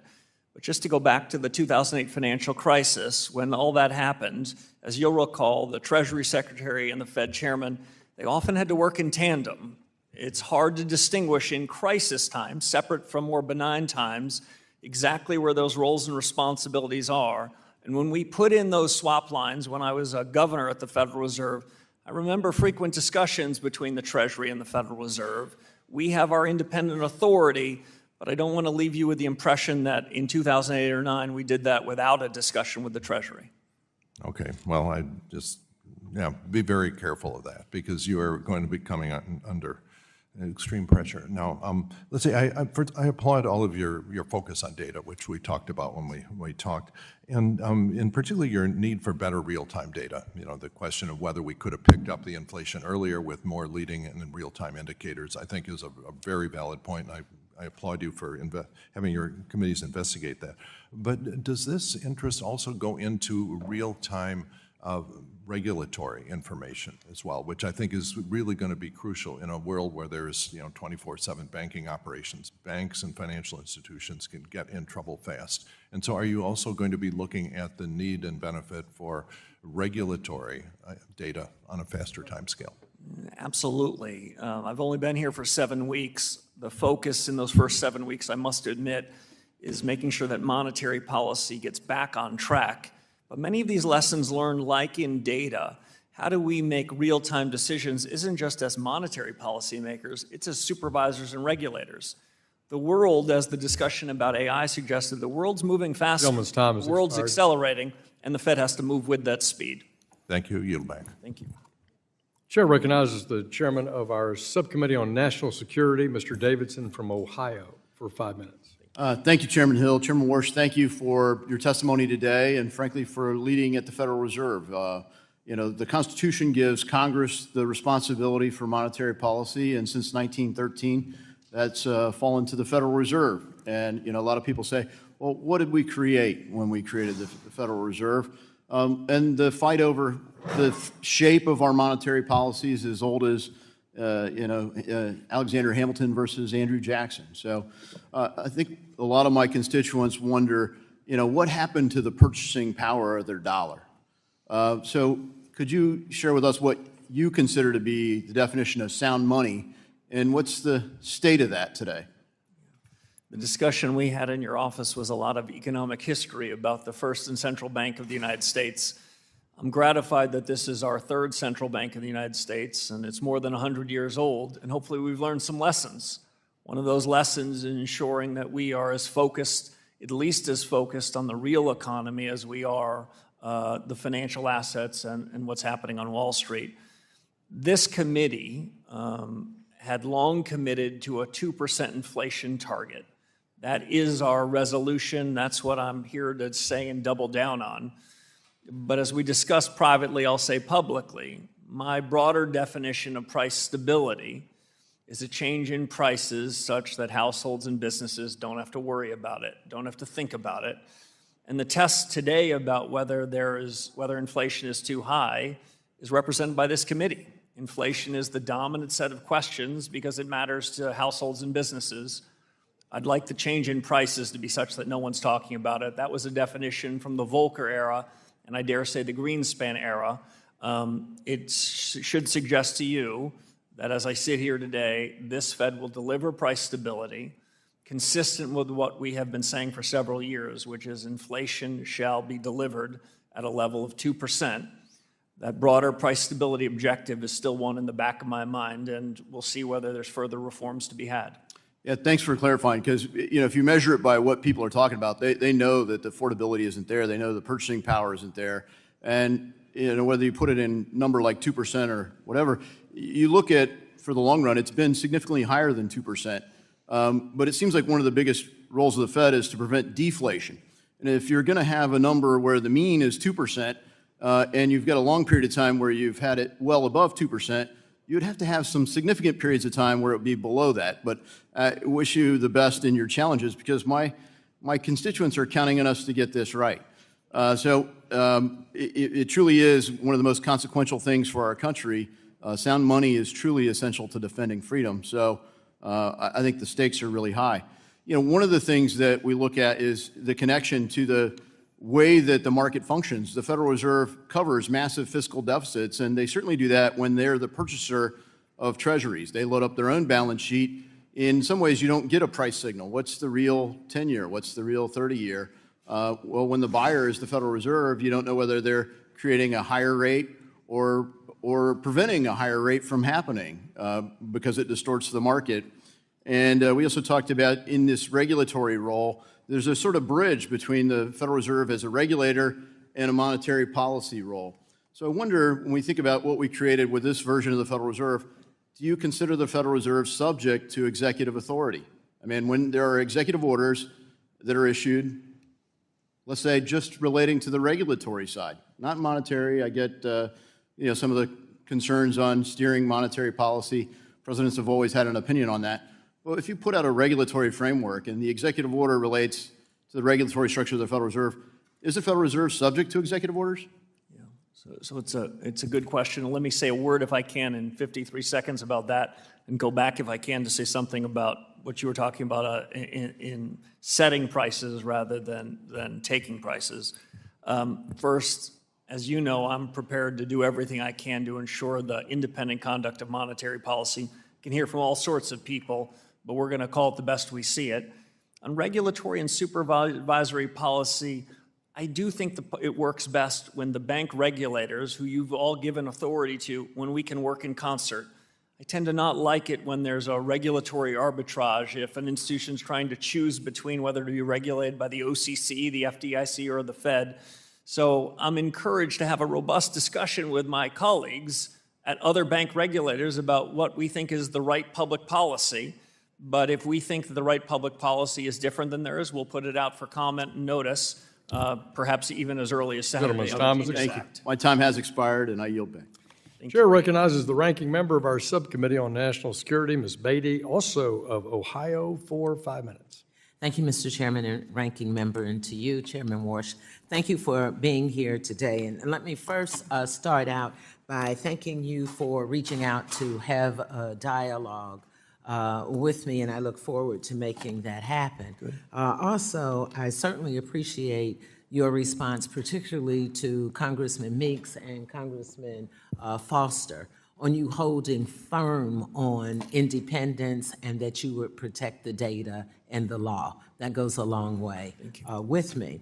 I want to start with a question about the housing market. As you're aware, the Federal Reserve monetary policy heavily influences the United States housing market through setting of benchmark interest rates that directly dictate the mortgage rates and housing affordability. Many homeowners were able to access mortgages at historically low interest rates during the pandemic, but rates have more than doubled since then, and I'm concerned about the impact this is having on first-time home buyers and minority borrowers in particular, who are also facing high home rates and insurance policies. Homeowners are exiting pandemic-related forbearances and also are struggling to enter into affordable repayment plans due to the high interest rates, which in many cases could push them into foreclosures. Now, I understand that the Fed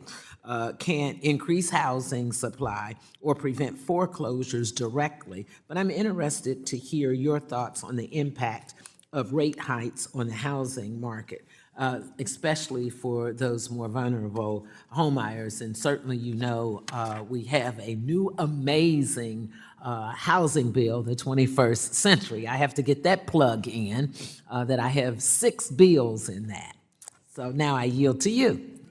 Thank you, Congressman.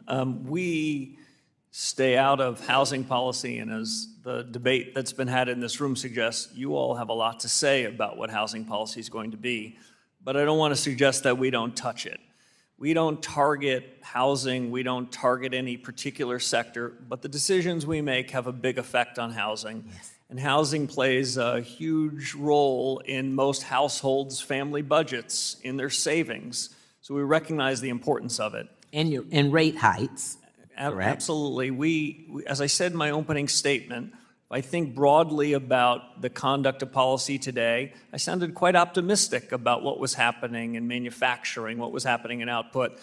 But you heard me say a somewhat more cautious note about housing. And I think that's in part because monetary policy, when rates were cut to extremely low levels, provided what was thought of as a once-in-a-lifetime opportunity to get the first house.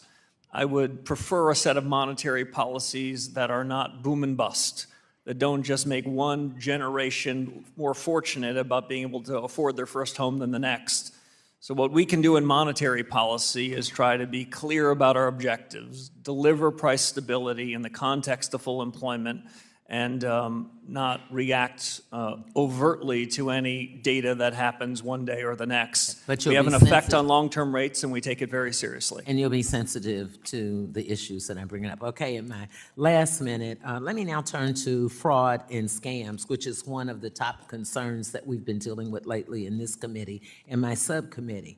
As you know, payment frauds, including scams, often involve multiple institution and payment methods, and no single agency or entity can solve it alone. What specific role do you believe the Fed Reserve should play in helping build a more coordinated cross-sector approach to frauds and scams? Yeah, so it's another fair one. The Financial Stability Oversight Council, which the Fed is a key member of, fraud is on that agenda. That committee is run by the Treasury Secretary under the law, but the Fed has equities there, and the Fed needs to ensure that, especially with this new generation of technologies, that the American people don't lose confidence in our payment system, don't lose confidence in the banking sector that we regulate. So we do have an important role to play there as well. I'm gonna interrupt only because I have a few seconds later. I'm glad you mentioned this new generation. I've received feedback that better information sharing between financial institutions and online platforms is key. Do you agree? Absolutely. Real-time information between lender and borrower is a way to make credit more available to more hardworking Americans. Thank you, and I yield back. Gentlewoman yields back. The chair recognizes the gentleman from Tennessee, Mr. Rose. You're recognized for 5 minutes. Thank you, Chairman Hill, and thanks to Ranking Member Waters for holding the important hearing, and Chair Warsh, thank you for being here with us today. Chairman Warsh, prices for agricultural inputs have, after experiencing a spike during the Biden inflation that began in 2021, have remained stubbornly high.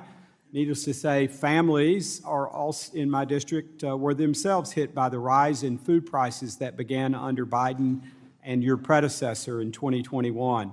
And grocery prices remain persistently high.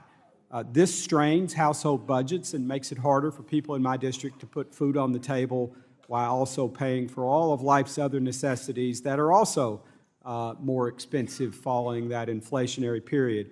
We saw in the 1980s how hard it is to deal with persistent inflated prices and the difficult decisions it can place on the Fed to get and keep them under control. Can you please tell us what is the Fed doing and what do you intend to do to ensure that a resurgence of inflation does not materialize?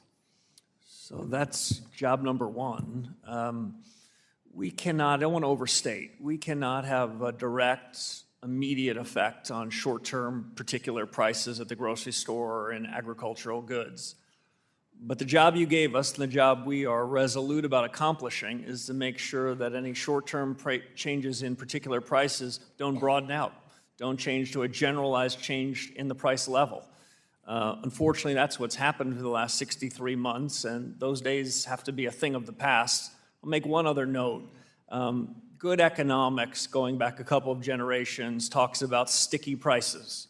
And the longer that prices have been above the inflation target, it's usually a bit harder to dislodge them and get them lower. Our job, my commitment to you, is to take sticky prices and to unstick them.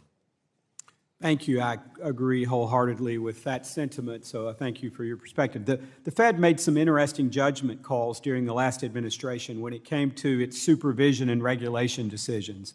Whether it was the war on digital assets, the crusade to make the Fed a climate regulator, or the use of reputation risk to debank disfavored firms and individuals, the Fed allowed itself to become the instrument of partisan actors pursuing goals beyond the powers that Congress has authorized. The Fed needs to stay in the lane that Congress has handed it and not veer off course whenever political winds shift. When the Fed does the latter, it undermines its standing in the eyes of Congress and the American people. Chairman, will you commit to getting the Fed back to truly sticking to its lane? And if so, how do you plan to do it? So I can make that very commitment. Our credibility in monetary policy, our credibility as supervisors, our credibility in payments, these are all tied together. And the way we erode that credibility are two things. We wander outside of our lane into your lane or into the lane of another executive branch, or we don't deliver on our promises. The first thing we can do is to deliver on our promises, and the second thing is, as you said more eloquently than I did, stick in our lane. That's what we're going to do. Thank you again. Both the G7 and the administration have issued statements or executive orders on quantum computing, encouraging financial authorities and U.S. federal agencies to step up their timetable for transitioning to post-quantum computing encryption algorithms. With just a few years until experts warned that quantum computers could break widely used encryption algorithms, what is the Fed doing to address this future risk? Yeah, so like you, Congressman, it's a future risk. Since I graduated from college more than 30 years ago, quantum computing was always just a few years away. I hope we're there this time because like in artificial intelligence, I think the United States can be a huge beneficiary. But like with AI, there's risks. I've spent quite a bit of time in my 7 short weeks at the Fed thinking about our vulnerabilities as an institution, thinking about if bad actors were to take technologies that are now at the frontier or might be with quantum in a few years and try to pressure us to do harm to the perception of the U.S. or the Federal Reserve and the system. So we need to harden our technologies. We've got an enormous amount of talent at the Fed. The world's moving faster, and we've got to move fast with it. Thank you, Chairman Warsh. I see my time is about to expire, so, Mr. Chairman, I yield back. Gentleman yields back. The chair recognizes the ranking member of our task force on monetary policy, Mr. Vargas, California. You're recognized for 5 minutes.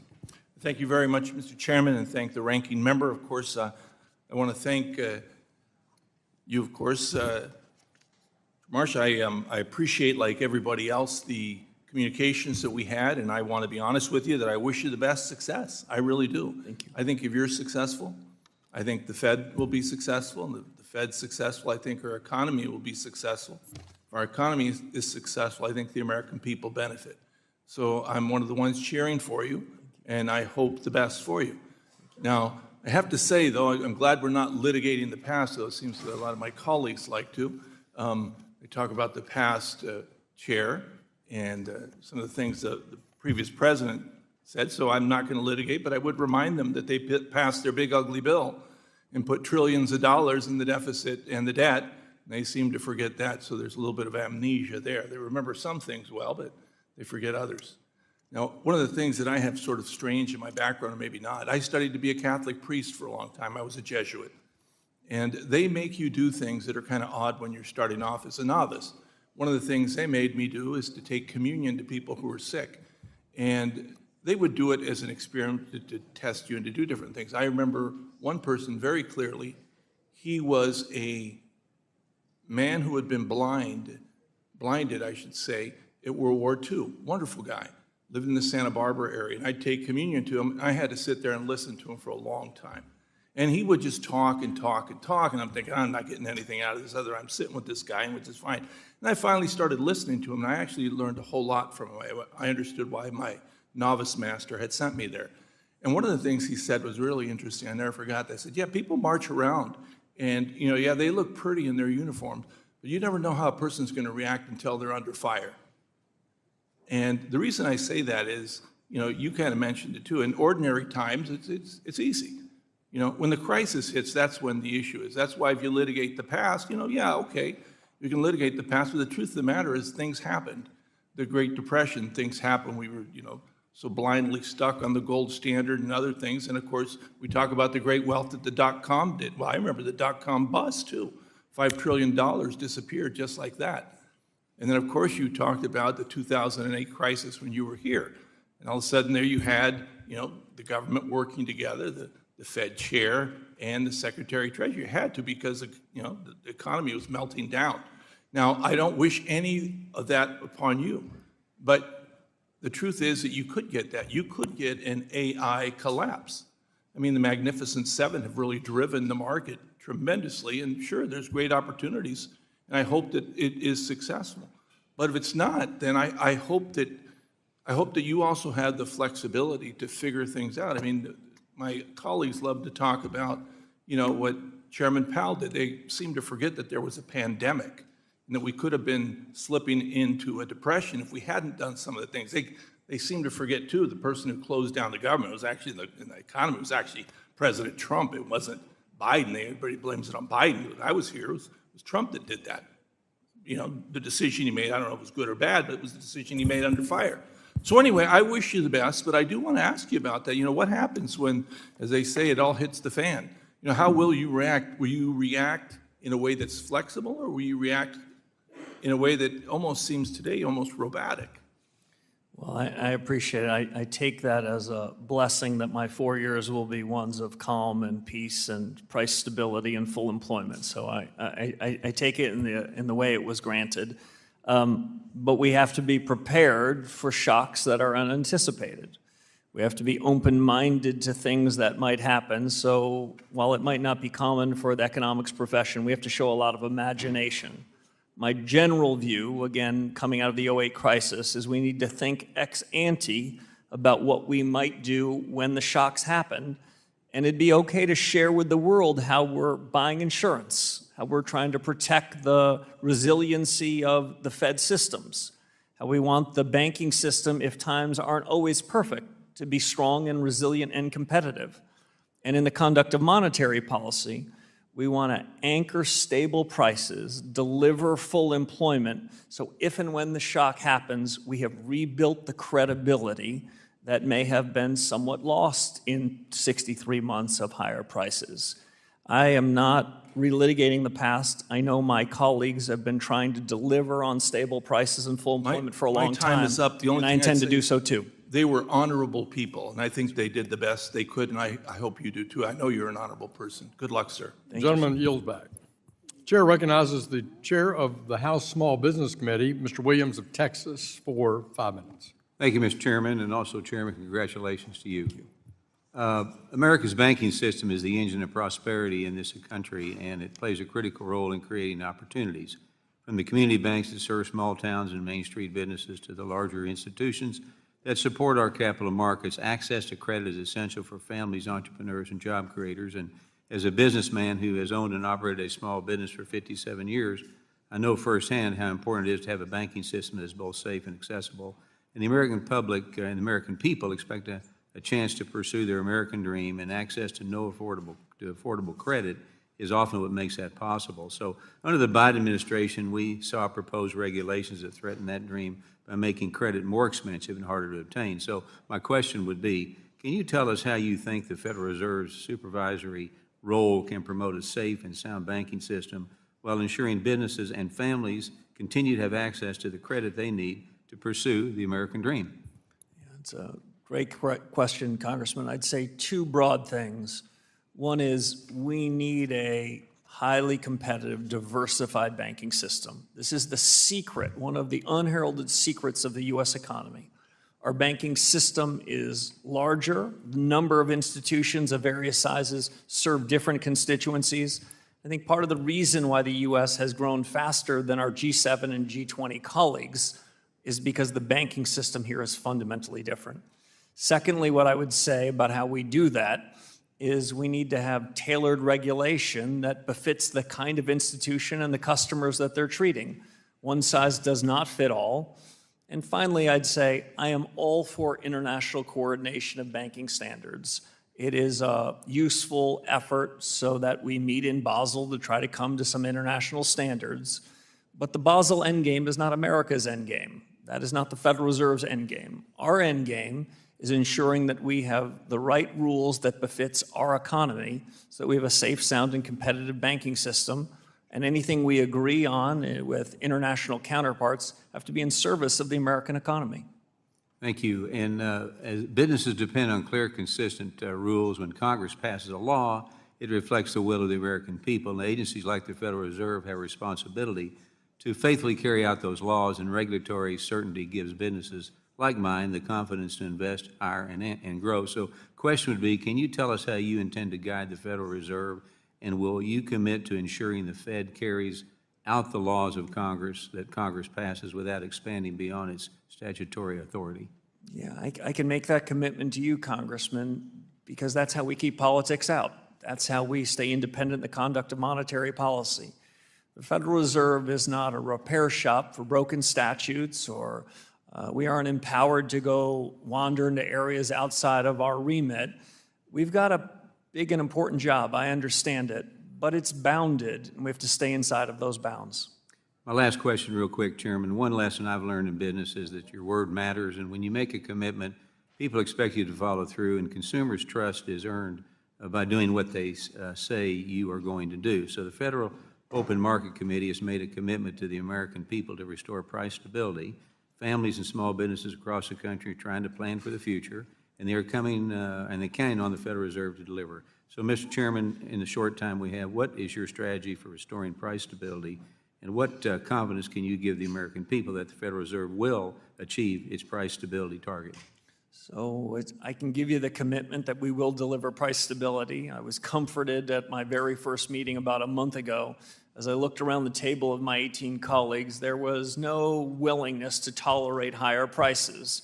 There was a commitment that was unambiguous and unanimous that we're going to deliver.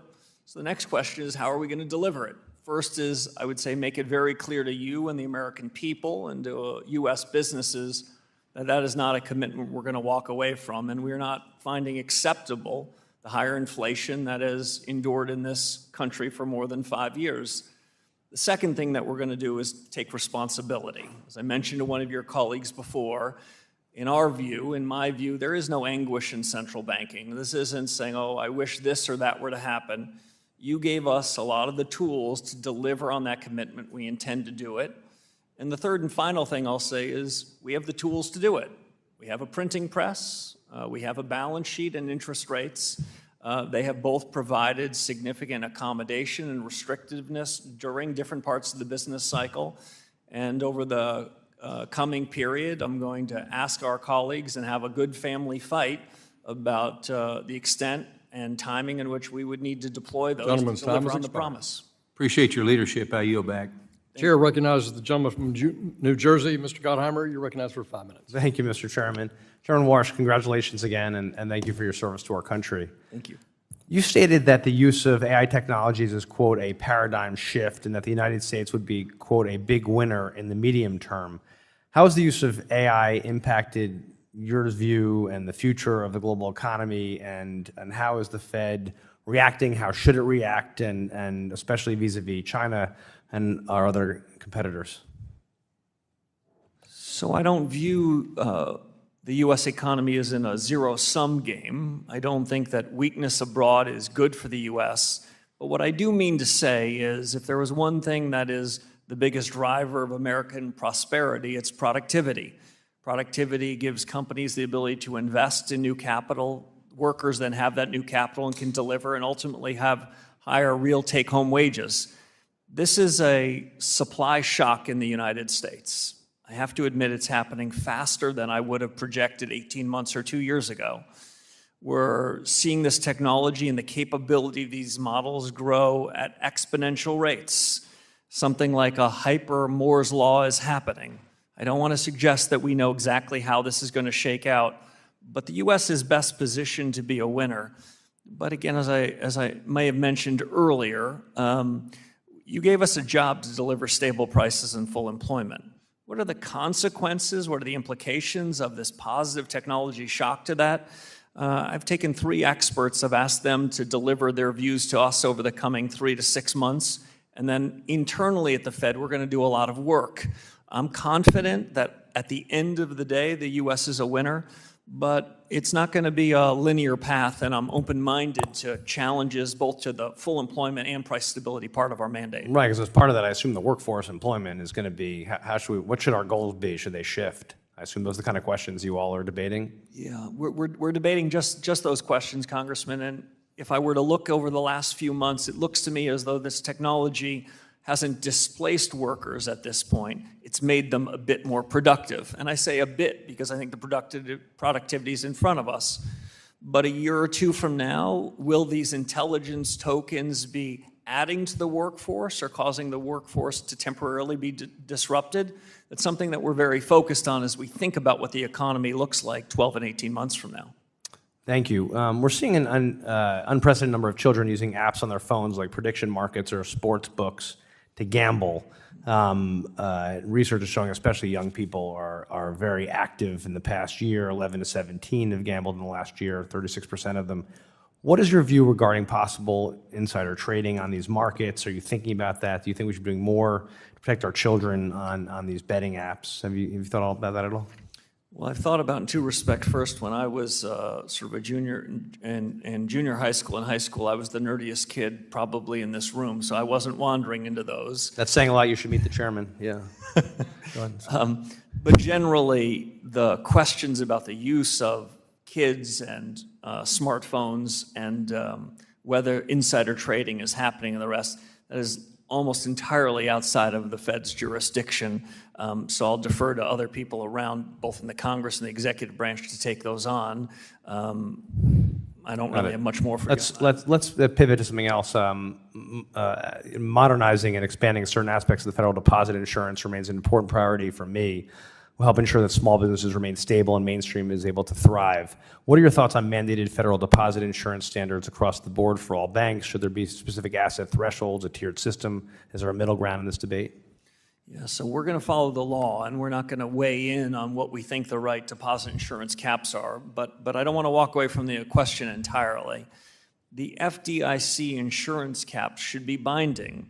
That is, we need to have a supervisory and regulatory system such that if a few banks get in trouble, either myself or the Treasury Secretary don't have to, in unusual and exigent circumstances, provide backstops for everybody, including depositors. So the way I think about it is deposit insurance reform and proper deposit caps should be of a piece with strong reform-oriented supervision and regulation. So the law that you decide should be the right caps for individual deposits. That should be the case both in good times and bad. Last question. Do you think that people in my district, young people, keep coming up to me and say they're not going to be able to afford a home, to be able to get a mortgage? Do you feel confident in your tenure people are going to still be able to afford to get a mortgage? I'm a great believer in the American dream, and I know that a mortgage and first-time house is one important step to do that, and we'll do what we can to support it. Thank you. I yield back. Thank you. Congratulations again. Thank you, Congressman. Gentleman yields back. The chair also wants to, as I call on the gentleman from South Carolina, just offer condolences to the gentleman from South Carolina and all the people of South Carolina on the loss of Senator Grant. And with that, the chair recognizes the gentleman from South Carolina, Mr. Timmons, for 5 minutes. Thank you, Mr. Chairman, and thank you, Chairman Warsh, for appearing before the committee today. The Federal Reserve has an important responsibility to carry out the mission Congress assigned to it. Maintaining public confidence depends not only on sound economic policy, but also on staying within the statutory mandate. In recent years, many Americans question whether the Federal Reserve moved beyond that mission through actions involving climate-related financial regulation, digital assets, and reputational risk. I appreciate the steps that have been taken to refocus the institution on its core responsibilities. Looking ahead, it is important to ensure the Federal Reserve remains focused on the responsibilities Congress has given it. Chairman Warsh, what steps will you take to ensure that the Federal Reserve remains faithful to its statutory mandate and develops institutional guardrails that prevent future departures into area beyond the authority Congress has delegated? So this is no time to wander, Congressman. The job you gave us that's clearly in the four walls of our authority in monetary policy and payments and supervision and regulation, we're early in a reform agenda. All of our assets, all of our resources, the remarkable talent of my colleagues need to be focused there. Good intentions are not enough, and it is not the culture of the Fed or the best of the Fed's traditions to wander into areas that are not our responsibility. And when we do, we sacrifice the credibility we need to accomplish our core tasks. Thank you for that. More broadly, the issue of mission creep has challenged many federal agencies over time, and the Federal Reserve has not been immune. Following the financial crisis of 2008, the Federal Reserve assumed an increasingly expansive role through extraordinary monetary interventions. More recently, the institution became involved in matters such as climate-related financial supervision, digital asset regulation, and the application of reputational risk in bank supervision, leading many to question whether these activities extended beyond the responsibilities Congress intended the Federal Reserve to perform. Mission creep carries meaningful institutional cost. It diverts resources from core responsibilities, exposes agency actions to legal uncertainty, and risks undermining the Federal Reserve's credibility as an independent institution that derives its authority from Congress rather than from evolving policy preferences. A central bank is strongest when it exercises the authority Congress has granted with discipline and restraint. So, Chairman Warsh, as chairman, what principles will guide your efforts to ensure that the Federal Reserve remains focused on its statutory responsibilities and resists institutional pressures to expand beyond the role Congress has assigned? The most important thing at the Federal Reserve, as I mentioned before, is not the printing press. It's our culture. And the best of the Fed's traditions tell us what our culture should be: accountability, responsibility, and performance. By reiterating that, by reminding all of our colleagues that that's what drives us. I've started to do it in my first 7 weeks, but it's resonating. I hear it back in the hallways. I hear it at the cafeteria.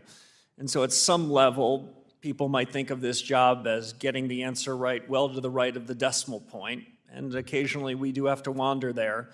But in order to deliver on what you've asked us to do, I've always thought that most of this job is the left of the decimal point.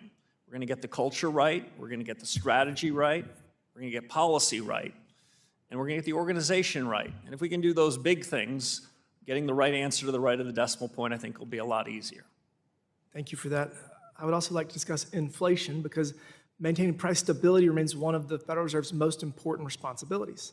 American families have experienced the highest inflation in more than 4 decades. Rising prices reduce purchasing power and place real restraint on household budgets. While inflation has come down from its peak, recent data suggests that inflationary pressures remain and price stability has not yet been fully restored. The people I represent should not have to endure another sustained period of elevated inflation. Stable prices are fundamental to long-term economic growth, household financial security, and confidence in our monetary system. Chairman Warsh, what is your assessment of the current inflation outlook, and what policies will the Federal Reserve pursue to ensure that restoring and maintaining price stability remains its foremost monetary policy objective? First, I agree, Congressman, with your diagnosis. For too long, American households and businesses have suffered the undue hardship of high inflation. This Fed will deliver price stability. This Fed has the power to do it. We have the tools to do it. What I would also say is I'm not in the business of trying to prejudge what the committee that I'm honored to lead decides. I think we need to have a continued good family fights on this subject. That'll start again in a couple of weeks. And when we have news for you about exactly the methods of solving this problem, we'll be very clear about what they are, and so will the American people, to deliver price stability. Thank you. I yield back, Mr. Chairman. Gentleman yields back. The chair recognizes the gentlewoman from Massachusetts. Ms. Presley, you're recognized for 5 minutes.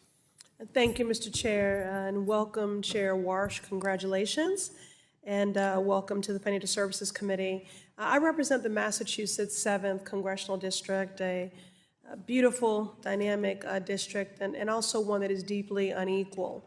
In fact, in a 3-mile radius from Cambridge, home to your alma mater, to Roxbury, a historically Black, vibrant community in my district.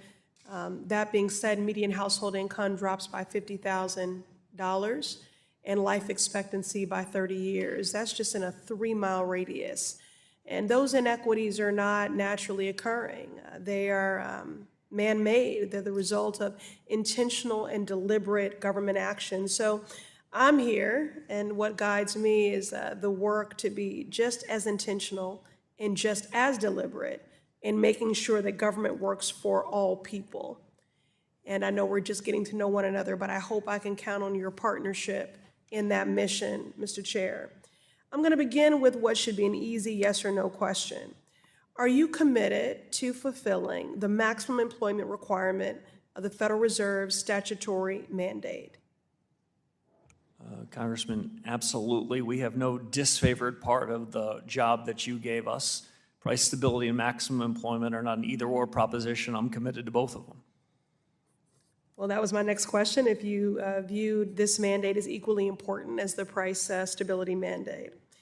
Now, since Trump took office, hundreds of thousands of people have been pushed out of the federal workforce. The current unemployment rate is 4.2%, which is higher than when Biden left office. And if you look deeper into the data, Black unemployment writ large is at 6.6%. Now, the Federal Reserve semi-annual report highlights that Black people have continued to have higher unemployment rates and lower wages than white workers. This is a problem. Now, it's a problem for Black workers, it's a problem for the Black family, but it's a problem for everyone. It's a problem for workers like Teresa in my district, who despite being educated, qualified, and good at her job, was let go from her public health position due to government funding cuts. And with the state of HHS, our country needs to employ all of the public health experts that we can find. But this is also a problem for our national economy and financial stability. Let me illustrate what I mean. According to one report, Black Americans held a buying power of $1.6 trillion in 2020. Economists estimate that 2% of Black women being fired has led to $37 billion being lost in GDP spending. So when that money is lost, it impacts everyone. It impacts our small businesses that spur local economies and workforces. So the point is, when Black workers lose, everyone loses. So Chair Walsh, given the persistent racial disparities in unemployment, will you, as Federal Reserve Chair, commit to confronting these workforce challenges that Black workers are forced to endure? So, Congresswoman, I'll say this, which is the U.S. can ill afford to leave any individuals behind.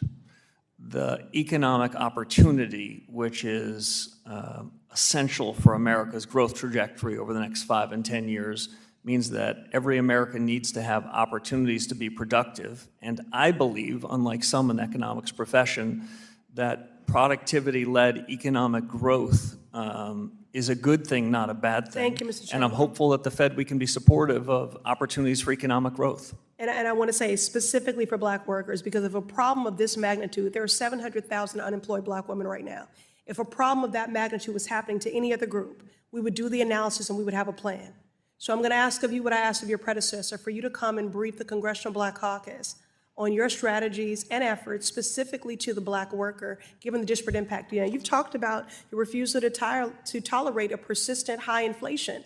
I need the same rigor, the same vigor, and the same commitment when it comes to the Black worker. It's already a part of your mandate. So American workers, no matter their backgrounds, have my commitment to do what we can at the Federal Reserve to make sure they have all the opportunities in front of them, regardless of any characteristic. Well, Mr. Chair, experts believe we need targeted structural efforts to address unemployment disparities. So I'm asking Gentlewoman's for time has focus. expired, and Okay. invite the chairman to answer your question in writing, and thank you.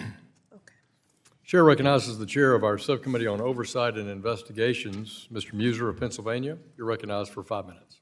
Thank you, Mr. Chairman. Thank you, Mr. Chairman. We also appreciate very much yours and Vice Chair Bowman's work on fraud and scams. We have a report coming out next week from my subcommittee, which we'll be looking forward to sharing with you. As you know, CPI came out this morning. Well, underestimate, we could say. For all intents and purposes, the underlying economy is strong. The small businesses, community banks I speak to for the most part, throughout Pennsylvania, report steady demand and positive business outlooks. As well, the businesses are profitable. Tax revenues for the federal government are up 6.9% in 2026, which is phenomenal. In Pennsylvania, by the way, they're up 2.4% this last fiscal year, and they're glowing about that, raving about that. So federal revenues are way up, which shows businesses, again, are profitable. Many of us in this committee have made the case for quite a while now that the Fed needs to review the big picture, as you've been making commentary towards. Supply side growth and lower interest rates are not in conflict. They are, in fact, very often complementary. As lower interest rates encourage more cap investment, they can put downward pressure on inflation simply by using the well-known equation: when supply exceeds demand, prices go down. I'm glad you appreciate that very much. So, Mr. Chairman Warsh, you've created these task forces, which we're all pleased to see, I think. And will you express how these task forces will help achieve the Fed's goal of 2% inflation? Thank you, Congressman. I'd be happy to. The 5 task forces are an attempt to go back to first principles. Ask whether the way the Fed has conducted business for more than a generation, the way we've gathered data, the way our models make forecasts about what's going to happen next, our understanding of changes in productivity and changes in the supply side. These are all big fundamental questions, and I think we are better equipped to make smarter decisions on policy so that we can deliver price stability and full employment if we get the benefit of some outside views. Again, we're going to then decide what to do with them. We're going to make the decisions. We're not going to outsource them. But if there was ever a reason after a long period of inflation that was too high to go back to first principles, this is it.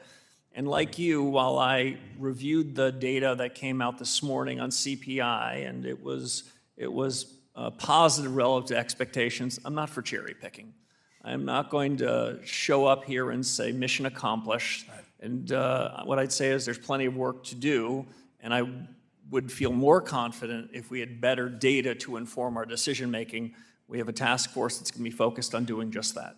And I know you're also going to utilize the balance sheet process as well. You've critiqued the QE planning or activities for a while. You've stated you plan to reduce the Fed's balance sheet. How do you plan to do that, and what role does the private sector play? On the balance sheet, again, I don't want to prejudge the conclusions of the task force, and I can't speak for 18 of my other colleagues. But as a first approximation, I'll say now what I've been thinking for years. In normal times, the Federal Reserve should be a price taker, not a price maker. We should be observing what is the price for a 10-year treasury between a willing buyer and willing seller. We shouldn't have our thumb generally on the scale. Now, when it comes to a crisis, I don't want to suggest that we're going to be able to sit on the sidelines. I would hope we could, but I can't say that for sure. The Fed balance sheet, both its size and duration, are worthy of a very worthwhile review. I'm inclined to think that there are better regimes we can go to, but we're not going to do it without due consultation with the markets and with members of this committee. Great, and certainly the reserve requirements of banks and all may put this in the hands more so of the private sector, as I think you believe. Chairman Greenspan in the 90s recognized that a productivity boom from computers and the internet was putting a downward pressure on inflation, and he cut rates based on that data, ahead of the data. Does AI present that same kind of opportunity today? If you've seen one productivity boom, you've seen one productivity boom. Okay. I take very seriously the productivity booms that we've had. And generally, if you look at the surge in productivity in the post-war era in the United States, we tend to move from a relatively low productivity realm environment where productivity grows about 1.5% a year. And then for a decade or longer, Gentleman's we'll time move has expired. to a higher productivity realm. I think this could be that opportunity, but I can't say it for certain as of yet. Thank you. I yield. Chair recognizes the gentleman from Illinois, Mr. Caston, for 5 minutes. Thank you, Mr. Chairman. Chair Warsh, nice to see you here. Welcome. I want to start with just a purely academic question for you, just on economic theory, but with some context. You talked to Dr. Foster about your experience in the 2008 downturn. I was not here in 2008, but I remember in 2020 when former Chair Bernanke came in as someone who had some experience steering through a crisis. I remember that we had this meeting in March of 2020 saying, we've never seen unemployment spike this quickly since the Great Depression. We've never seen GDP collapse this quickly since the Great Depression. And here's someone who steered the economy through an $800 billion bailout, which at the time seemed like a big number. I mention that, number one, because I hope you don't find yourself in the future being asked to address Congress based on your own expertise steering through through a crisis, although certainly Chair Powell got his chance there as well. But the difference in the way that we responded to COVID and the way we responded to 2008 was a much heavier fiscal stimulus, whereas the 2008 crisis was, largely QE and monetary, as big as $800 billion was. We also recovered from COVID a ton faster, not only faster than everybody expected, but faster than all of our peers. And should we find ourselves in another crisis, what do you, just as an economist, how do you think about the right shaping of fiscal and monetary policy? Obviously, you only have purview over one of those, but your voice is going to matter. As I said in an analogy to one of your colleagues, I'll say it here. If you've seen one financial crisis, you've seen one financial crisis. So I'm careful about extrapolating.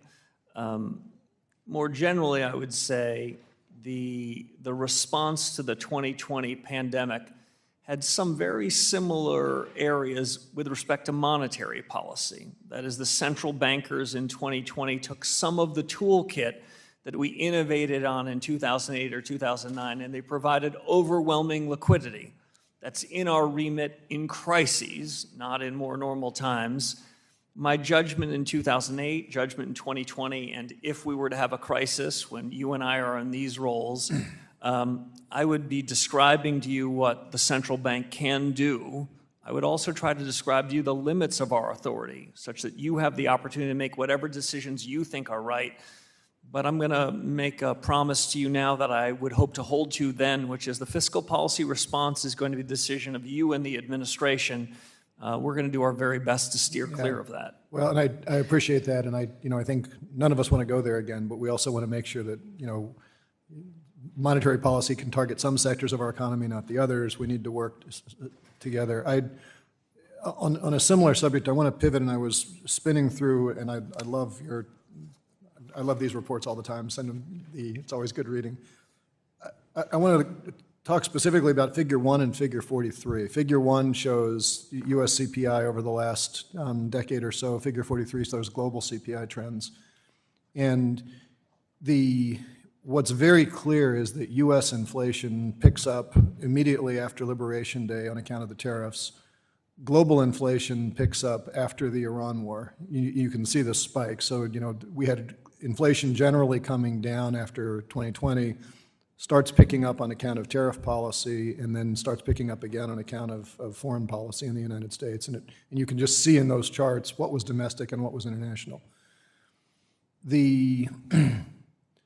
How effective is monetary policy when it's fighting with fiscal policy or foreign policy or economic policy? Because I don't really understand the theory of the case that interest rates undo tariffs, or that interest rates undo high oil prices, or for that matter, QE or the other things. So, how concerned should we be about monetary policy that's got a different set of goals than the outcomes of fiscal policy right now? So generally, Congressman, I'd say a couple things. First, we are takers of the fiscal policy decisions that you and your colleagues make. We will take that into account. I'm not suggesting that we act in isolation. What I am To be clear, we didn't vote on tariffs or the Iran war.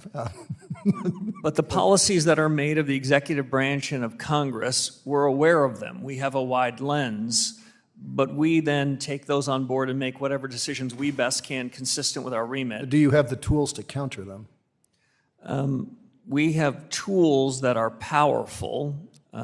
Whether they're working at cross purposes or consistent with them is never easy to know in real time. But let me make one other important distinction. Military conflicts overseas, changes in trade policy, changes in immigration policy, those have an effect and we can take them into account.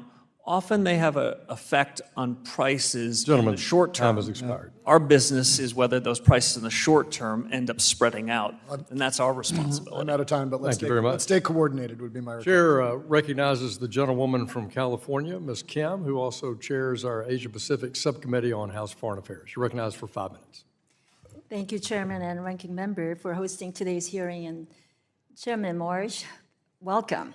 This, I understand, is your first appearance before our committee since your confirmation, so congratulations. Earlier this year, you may have heard I introduced Payments Access and Consumer Efficiency Act, PACE Act, with my Democratic colleague Sam Liccardo, because I kept hearing from my constituents in Orange, Riverside, and San Bernardino counties about how important these payment modernization is in helping small businesses owners make payroll and make sure that their workers get their paychecks on time. And President Trump understands that, which is why he issued the executive order earlier and signed that to call for a financial system that is more innovative and is affordable for American families and businesses. So Chairman Warsh, I understand you share that goals and vision for the Federal Reserve as well. But currently, the situation is the payments company holding money transmitter licenses in all U.S. states and complying with every Bank Secrecy Act rule and holding customer funds in a one-to-one liquid reserve still has no legal pathways to access the Federal Reserve payments rail directly. So as a result, small businesses and consumers bear the burden of increased costs and slower payments. So the PACE Act is trying to address that by creating OCC supervised activity-based registration for sophisticated payment companies that trade federal safeguards, BSA compliance, and capital reserves for direct access to FedNow, FedWire, FedACH. So, Chairman, can you talk about how you plan to work with the OCC and Congress to ensure that well-regulated payment companies have access to the infrastructure they need to lower costs for American consumers? So thank you, Representative. I look forward to working with you on any details of your legislation without picking sides. What I would say is the payment system that the Federal Reserve supports needs to be resilient, needs to not play favorites, needs to be able to withstand shocks, and needs to be reliable and accessible so that we can do our part to ensure that the payment rails in the United States are strong. I would make a distinction between that and any payments that interact directly with retail customers.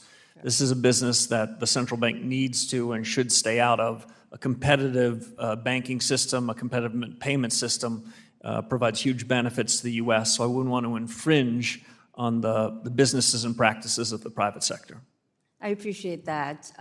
As you know, I took my team and I talking to the stakeholders quite a bit since last year until we introduced it in a bipartisan way. So I look forward to having that conversation with you. But I think we agree that across the board, we need to modernize and reevaluate how we consider banking charters to ensure that our financial system continues to be the most competitive in the world. So to that end, I just want to let you know that PACE Act is, again, in response to President Trump's executive order. And when you know that the U.S. is the only G7 country that does not have a system that allow fintech or non-banks direct access to traditional payment networks, I think it's really important that we work together. And I do want to work with you on this issue of a master account access and the PACE Act. So I hope we can take the time, and I hope that you and your team, now that you are in office, to review it, and we hope to get your technical assistance on the PACE Act from your team shortly. Thanks. Another major priority of mine has been expanding access to workforce housing. Last week, as you know, we, as part of the 21st Century Road to Housing Act, I was able to increase the cap for investments in community lending and affordable housing. So as we continue to build on that momentum of expansion of the low-income housing tax credit, one thing that has caught my eye is the 100% risk weight for these types of investments in the proposed Basel Endgame rulemaking. Historically, these types of investments are extremely low risk, with very few resulting in foreclosures. So, Chairman Warsh, can you offer any insight into how you are considering the risk weight for these investments? Mr. Chairman, I'd invite you to answer that question offline as the gentlewoman's time has expired. Chair recognizes the gentlewoman from Michigan. Ms. Tlaib, you're recognized for 5 minutes. Thank you, Chairman. Thank you, Chair, for being here. You know, public transparency and democratic accountability is important to American people, not just to my residents at home. So just bear with me here in regards to this. You know that you've said that the Fed should talk less to reduce the influence on financial markets. Is that correct? When the Fed speaks, it should matter. Yeah. But there's a difference between giving less guidance to traders, you know, but explaining less to the public is what I'm concerned about. You know, these hearings exist because Congress is paired with the dual mandate with, you know, we have a duty to report on progress towards various goals. So, you know, again, it matters what kind of communication you reduce. So, for instance, you know, transparency in regards to, like, one of the things that bothers me is, like, you as the Fed chair has to publish the calendar, your calendar, right? Correct? I believe subject to FOIA requests, we turn over, consistent with FOIA, the you, appropriate entries. But when you provide it, you don't actually put the topic of what those meetings were about. So I've only been in office 7 weeks, so I haven't even provided it yet, but we'll fully comply. We'll fully comply with the law when such requests are made. Yeah, I just think, you know, I think what the American people want, or anybody, is not just who are you meeting, but what the topic is, I think is important. So let's get back to what you provide to the public. So when the Fed communicates less, how does the public or the committee judge whether or not the evidence was, or the method was responsibly implemented? So I draw, Congresswoman, an important distinction. Yes. Our number one objective is getting policy right. And if we get policy right, we can deliver lower prices. Transparency in communication is usually quite essential to do that. So I'll draw a distinction between our internal deliberations, where we get to have a good family fight and talk about the hard issues, and then our decisions. I think our decisions are things that you should know everything about. You should understand our rationale. We should be responsible and accountable. And if we don't deliver what we say, you should hold us account. Yeah. So in that, I favor full transparency. Yeah. So it sounds like you will be open to absolutely being, regards to the method and the rationale and the thinking behind the decisions. Yes. Okay. So if, you know, again, this is something of a concern for me, because when people say that to me, I'm like, if the Fed speaks less than public, then the words that are spoken in private to banks and invited audiences and off-the-record settings, you know, that's why the calendar, it's like, don't just provide the calendar, provide what topic, because I think it's important. So what specific steps will you take so that a quieter Fed, because that's what you sound like you're towards, you want a quieter Fed, isn't a Fed heard only by the well-connected? So I don't think there should be any special dispensations to the well-connected. My judgment is what matters most is the real economy. Yeah. Financial prices then can capture what's going on. My message more broadly to you, but also to people that are in the cottage industry of following the I know, Fed. but the regular person out there is not going to get a meeting with you, not going to know a lot of these things. That's why I'm asking. So like, will you at least commit to publishing readouts of your meetings with the market participants? I'm committed to follow the law, and But I'm we should committed know to what do you're more telling- than that. But we should know what you're telling them, because not the 750,000 people in my district can get a meeting with you, and you want to talk to the public less. So I don't know.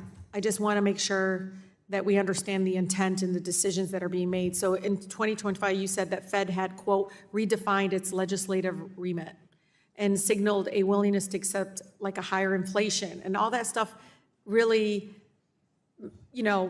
my folks are thinking this isn't going to impact employment, this is going to, like, what is going on here? Yeah, so what went on is the Fed changed its academic framework and its operational framework, and it led to higher prices, which did more harm to the least well-off among us than any policy that I could have imagined, and so that's why we have to reform it. I know. The Fed's begun that reform, and we're going to continue it. Okay, last question. At your June press conference, you said that there is, quote, no cruel choice, that strong employment and low prices are mutually compatible. If there's no trade-off, pursuing maximum employment costs you nothing in terms of inflation. So, Chair, what concretely are you doing to pursue maximum employment right now? So concretely, what we're doing is going to deliver price stability, and when we deliver that, households and Explain that businesses will more. be stronger. Explain that more. So I can think of few things. Gentlewoman's time has expired, and I invite the Chairman, chairman to darn it. carry on that explanation in writing, and I thank the gentlewoman. The chair recognizes the gentleman from Wisconsin, Mr. Fitzgerald, for 5 minutes. Chairman, thank you so much for being here. Thank you. I am trying not to be redundant on the questions you've already been asked, but Chairman, the June FOMC statement reaffirmed the Fed's policy of maintaining ample reserves in the banking system. While your balance sheet task force is reviewing the benefits and risks of that framework, so if you go back to 2019, when reserve scarcity kind of contributed to stress in the short-term funding markets, what market indicators, in your opinion, should the Fed watch most closely to determine whether balance sheet reduction is moving too quickly, which is a concern? So, Congressman, we have to look at a mosaic of information to judge how best to conduct policy. I wish there were some simple rules that we could rely on for monetary policy, or clear and simple rules on the balance sheet.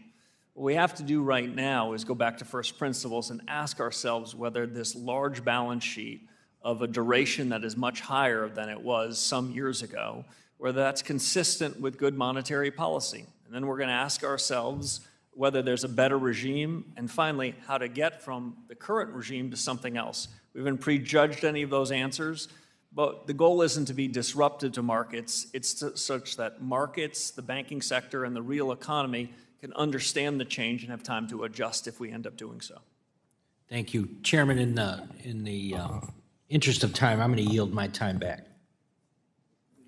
I thank the gentleman. Chair recognizes the gentleman from New York. Mr. Torres, you're recognized for 5 minutes. How are you, Chair? Thank you for your service. During your Senate confirmation hearing on April 21st, 2026, you said, quote, "The measures I prefer looking at are things that are called trim averages, where we take out all of the tail risk." Separately, on May 31st, 2026, the Wall Street Journal reported that you want the Federal Reserve to give greater weight to the Dallas Fed's trim mean PCE. And so I want to offer a critique and then have you respond. Trim mean PCE lagged behind core PCE in detecting the inflation shock that began in 2021. Core PCE crossed the Federal Reserve's 2% target in March 2021. Trim mean PCE did not cross that same threshold into July, a 4-month lag.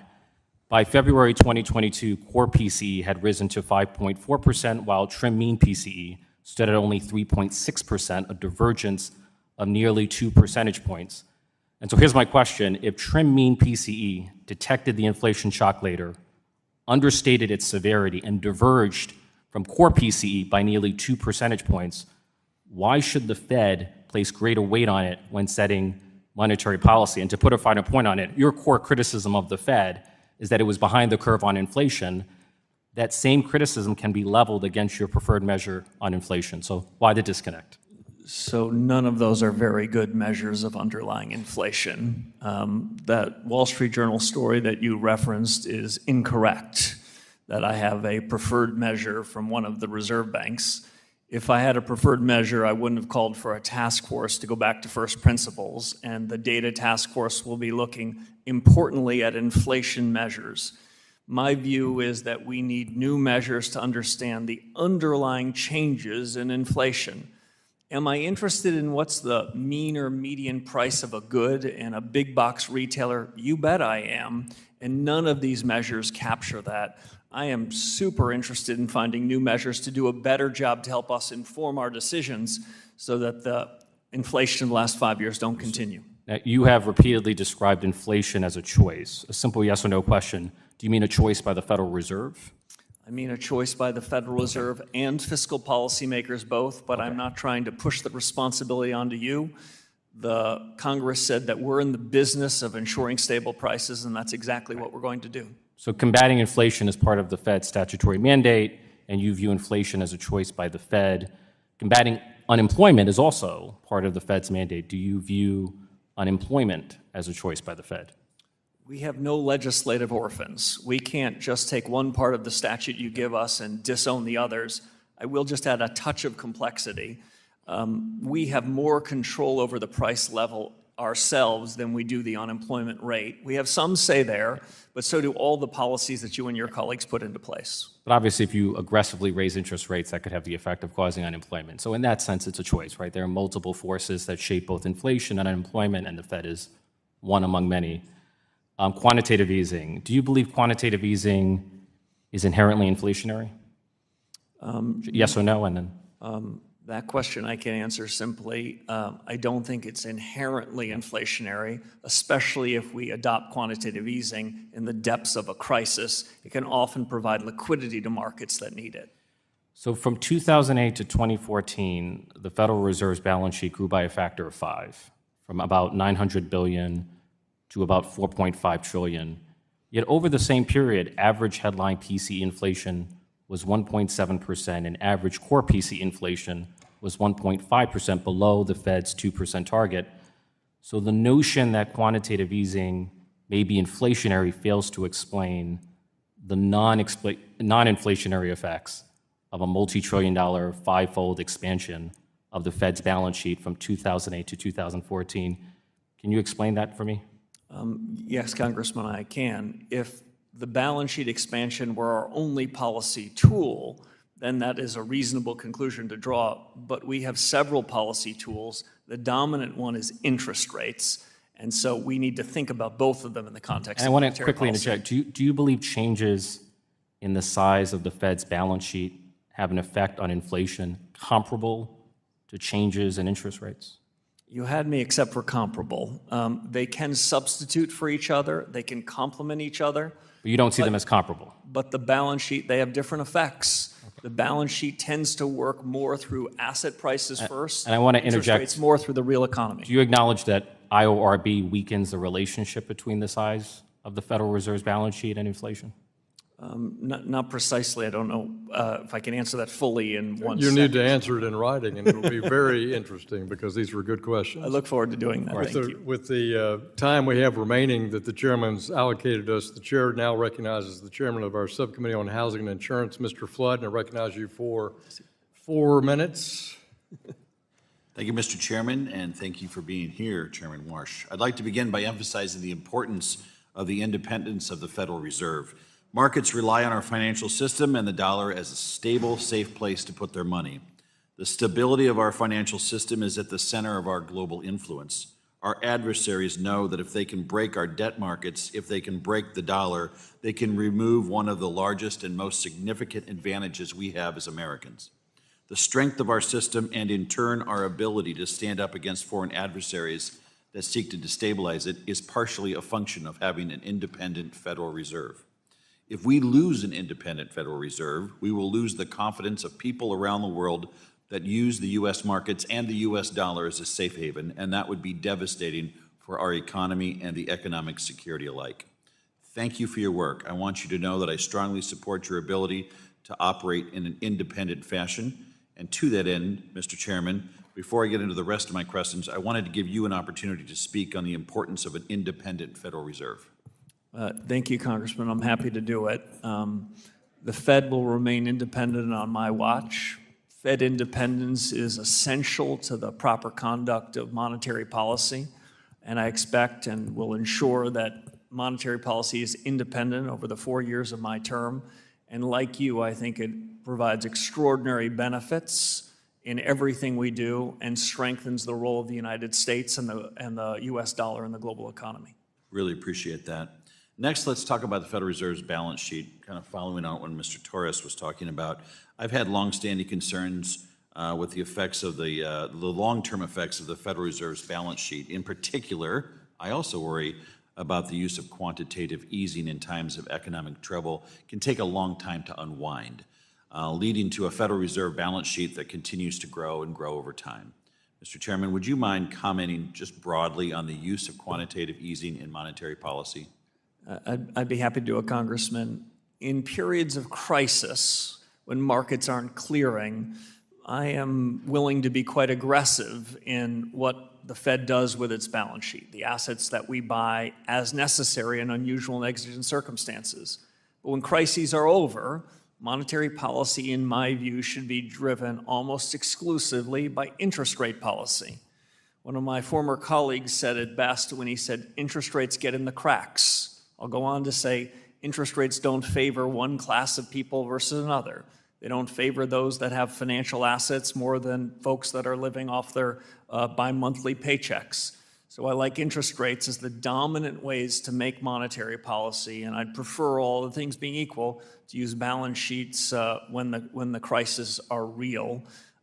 However, I've inherited a very large balance sheet with a very complicated set of assets, and I am open-minded to reforms, as are my colleagues, and I'm keen to continue to work with this task force to achieve that. Real quick, and I'm skipping to the end because this question matters a lot to me. I have a lot of community banks in Nebraska. It's the lifeblood of agriculture. Can you talk about how you see supervision working and respecting the role of a community bank, especially in rural America? Congressman, as I mentioned to you in your office, I'm a big believer in the diversity of financial institutions. The U.S. economy benefits enormously by not having a half a dozen big institutions at the top do everything for everybody. The ag community, other communities are well served by the banks that are closest to them. Supervision and regulation needs to take that into account. The thousands of banks that we have are an enviable good, and the Fed needs to do what it can to support them. Thank you very much, Mr. Chairman. I yield back. Gentleman yields back. I want to thank Chairman Warsh. This is Season 1, Episode 1 of Warsh at the Fed. We look forward to Episode 2 tomorrow. We want to thank you for your testimony today. Without objection, all members will have 5 legislative days to submit additional written questions to the chair. The questions will be forwarded to the witness for your response. Chair Warsh, please respond no later than August 18th, 2026. And with that, this committee hearing is adjourned. Thank you.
Will come to order.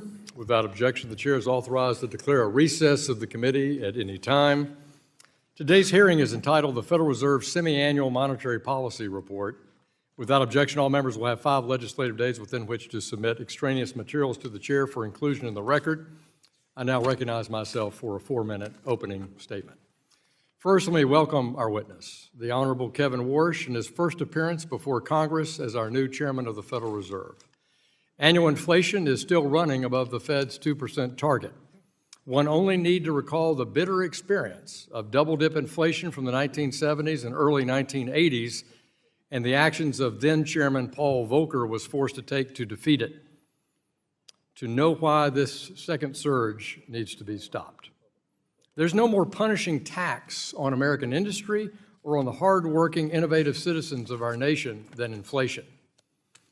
In its first statement under your leadership, Mr. Chairman, the FOMC said that it, quote, will deliver price stability, close quote. Congress expects the Fed to remain focused on that mission and keep it until price stability is achieved. Today, we face the consequences of some of the Fed's former choices.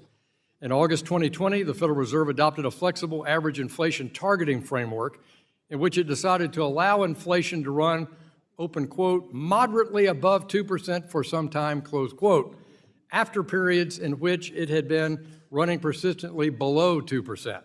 This framework, combined with the irresponsible fiscal policy and a slow response to inflation that began in March 2021, led to an inflationary surge the likes of which had not been seen since those early 1980s.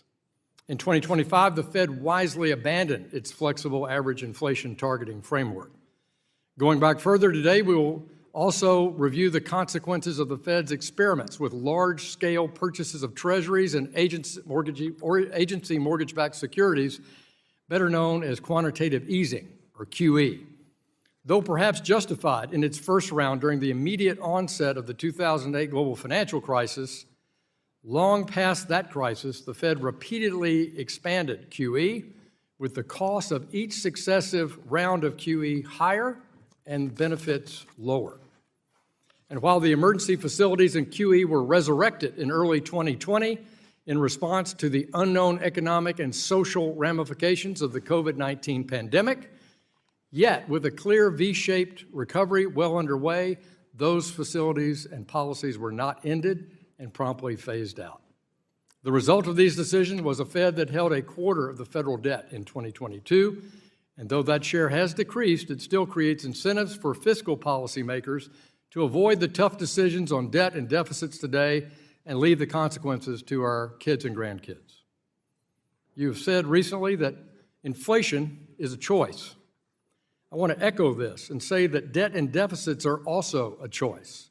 For years, the Congress chooses unrestrained deficits and out-of-control debt and has repeatedly drafted the Fed into being an enabler.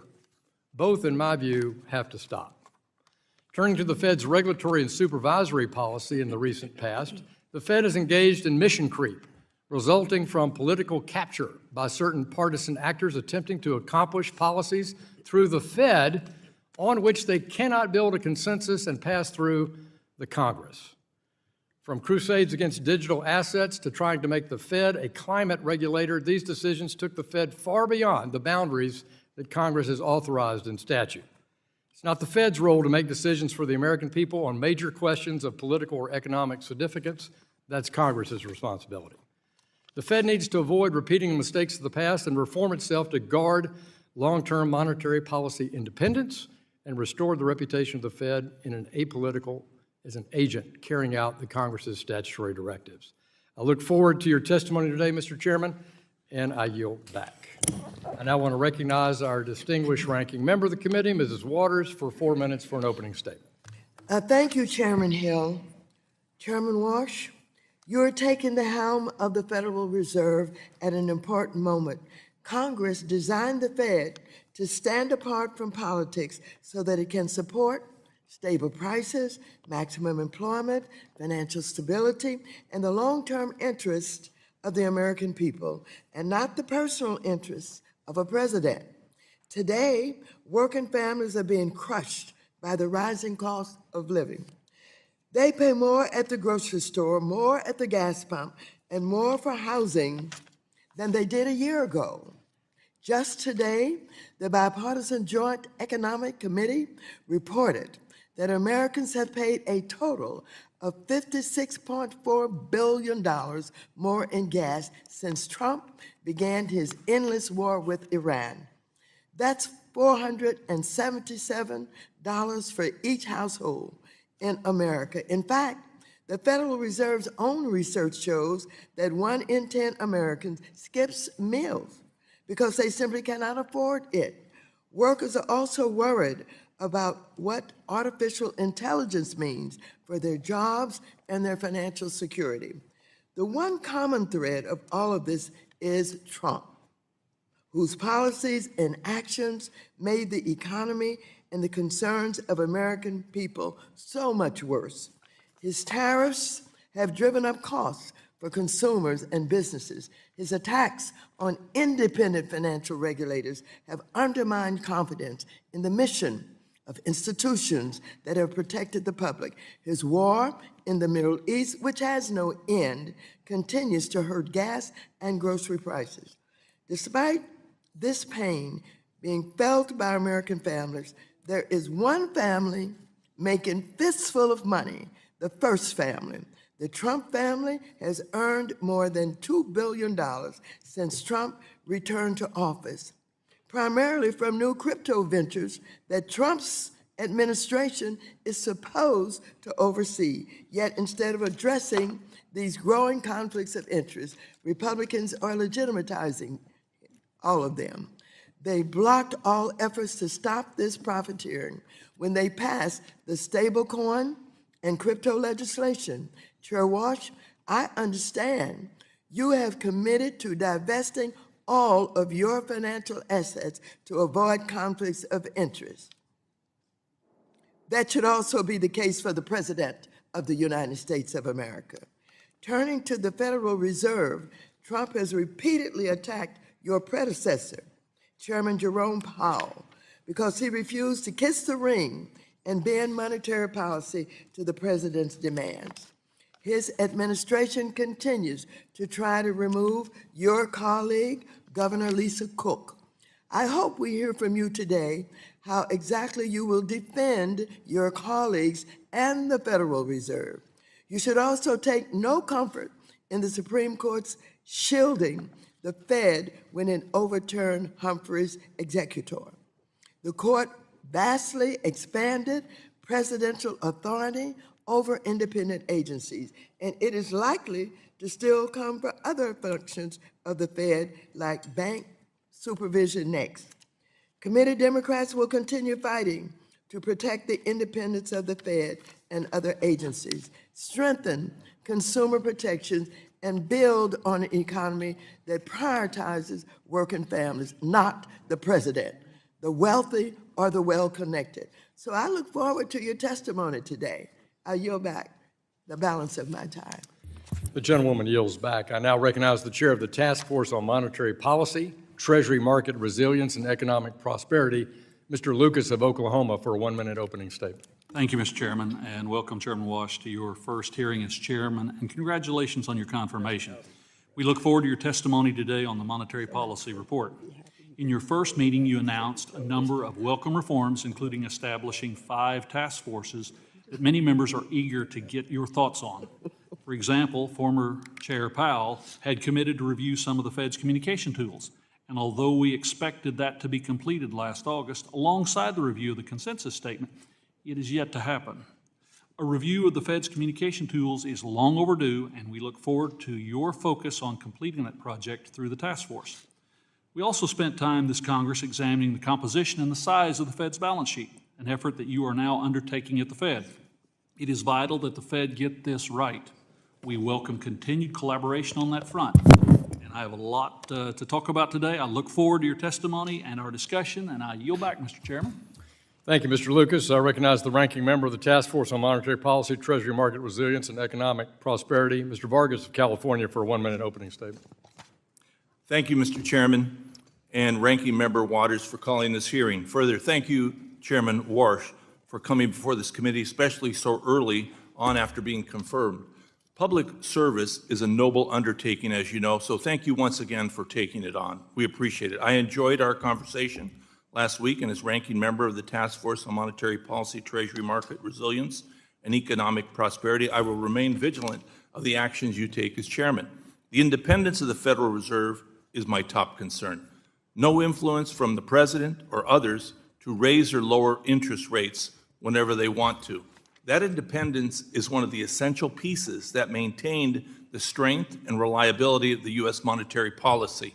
I encourage you and the entire Federal Reserve to keep that independence for the betterment of all of us, not just a few. With that, Mr. Chairman, I yield back. Gentleman yields back. Today, we welcome the testimony of the Honorable Kevin Warsh, Chairman of the Federal Reserve Board of Governors. Chairman Warsh, we thank you for taking time to be with us today. You'll be recognized for 5 minutes to give an oral presentation of your written testimony. Without objection, your testimony will be made part of the record. I now recognize you for 5 minutes. Thank you very much, Chairman Hill, Ranking Member Waters, other members of the committee, good morning. It's a real privilege to join you. At my very first appearance here before this panel, I'm particularly honored to represent my superb colleagues from the Federal Reserve System. In submitting the monetary policy report, as is our obligation and our duty, I think of a long line of central bank chiefs that have appeared in this very room before Congress in keeping with the Federal Reserve Act. One of the largest figures in Federal Reserve history is Alan Greenspan, who passed away about a month ago after a century of life. We at the Fed recall the chairman's strong and steady leadership, his strong hand, in a period of rapid economic change. And today we honor his memory. As a country, we just marked our 250th year. And when Americans count our blessings, we include an economy predicated on the brilliance of our constitutional design and a system of ordered liberty, an economy without equal in all it's done for human flourishing. Some forms of Fed communications, which I've spoken about previously, are discretionary, but not this one, and for good reason. It's a prudent and wisely conceived obligation designed to keep the Fed accountable, responsible, and faithful to its congressional mandate of full employment and price stability. These obligations are of a piece with the Fed's rightful independence in the conduct of monetary policy. Stepping back, I would say today as we sit here, Mr. Chairman, we're at a hinge point in history. It's up to all of us to meet this moment. The task for this generation of policymakers and of individuals and households in the private sector is to ensure that the American economy excels far into the future. Now, at the Fed, our number one objective is getting monetary policy right. That's our clear and constant aim, the star we steer by. And if we get policy right, and I can assure you we will, the inflation surge of the last 5 years will be a thing of the past. Just a month ago, I chaired my very first meeting of the FOMC. My colleagues and I recognize that high inflation has been an undue burden on American households and businesses. And while monthly price volatilities and variations are inevitable, especially in an unsettled world, underlying inflation over longer time horizons is determined largely by monetary policy. As the chairman said at the outset, inflation's a choice. The members of our committee have no tolerance for persistently elevated inflation, and we share a resolute commitment to ensure price stability.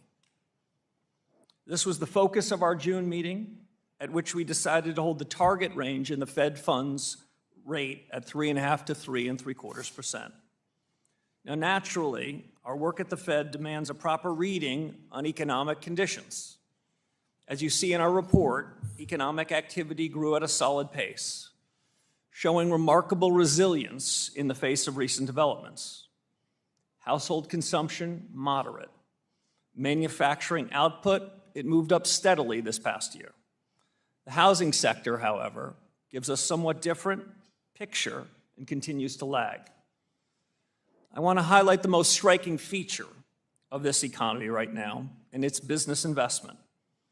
The rapid pace, which appears to be accelerating, reflects in part the construction of data centers and other infrastructure, and the immense demand for AI-related equipment and software.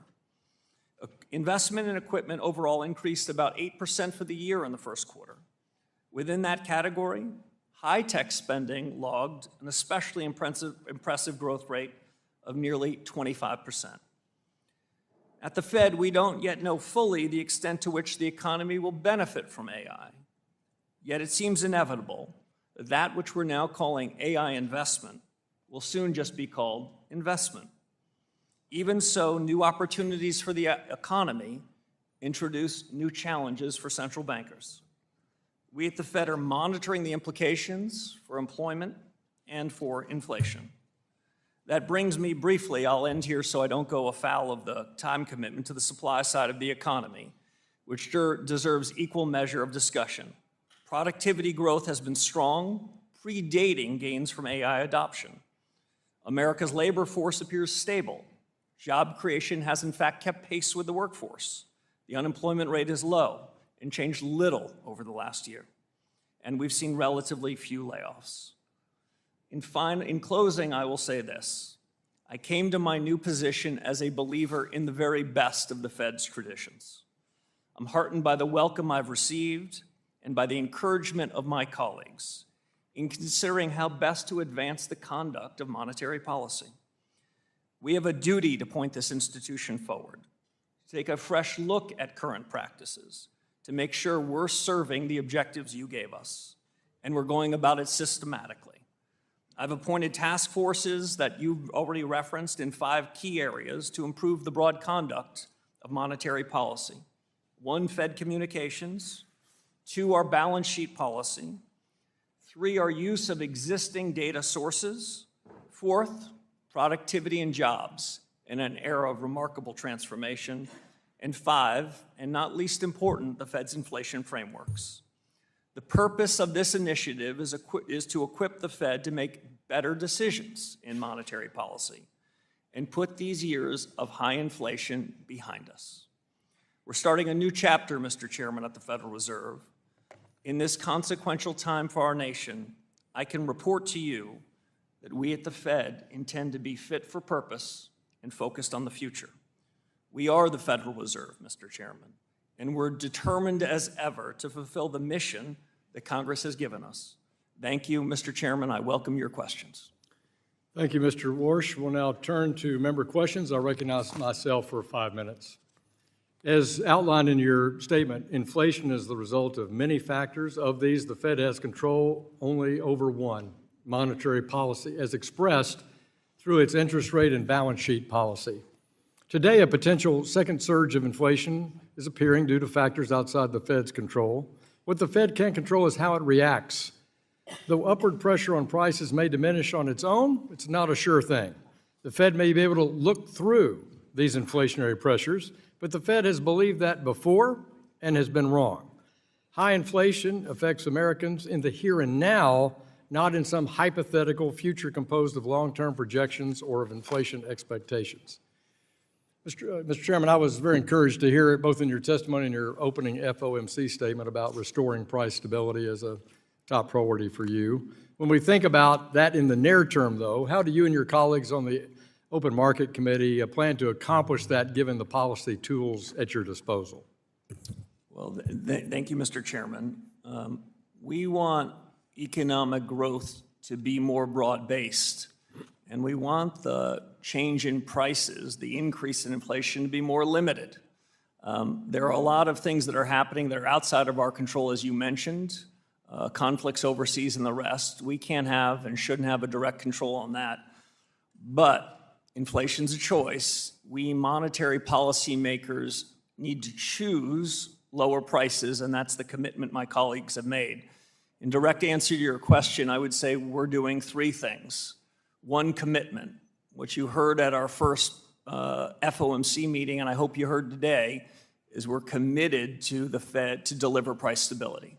We're committed to the 2% inflation goal, And so for businesses or households or market participants who came into this saying, well, they said before they were committed, but they seem to have tolerated a higher level of inflation, that commitment is resolute. Second thing that we can do is take ownership. This isn't a time for us to pass the buck, to blame others. The Federal Reserve can and will deliver price stability. We have the tools that you mentioned, both interest rates and balance sheet policy, that can help us achieve that aim.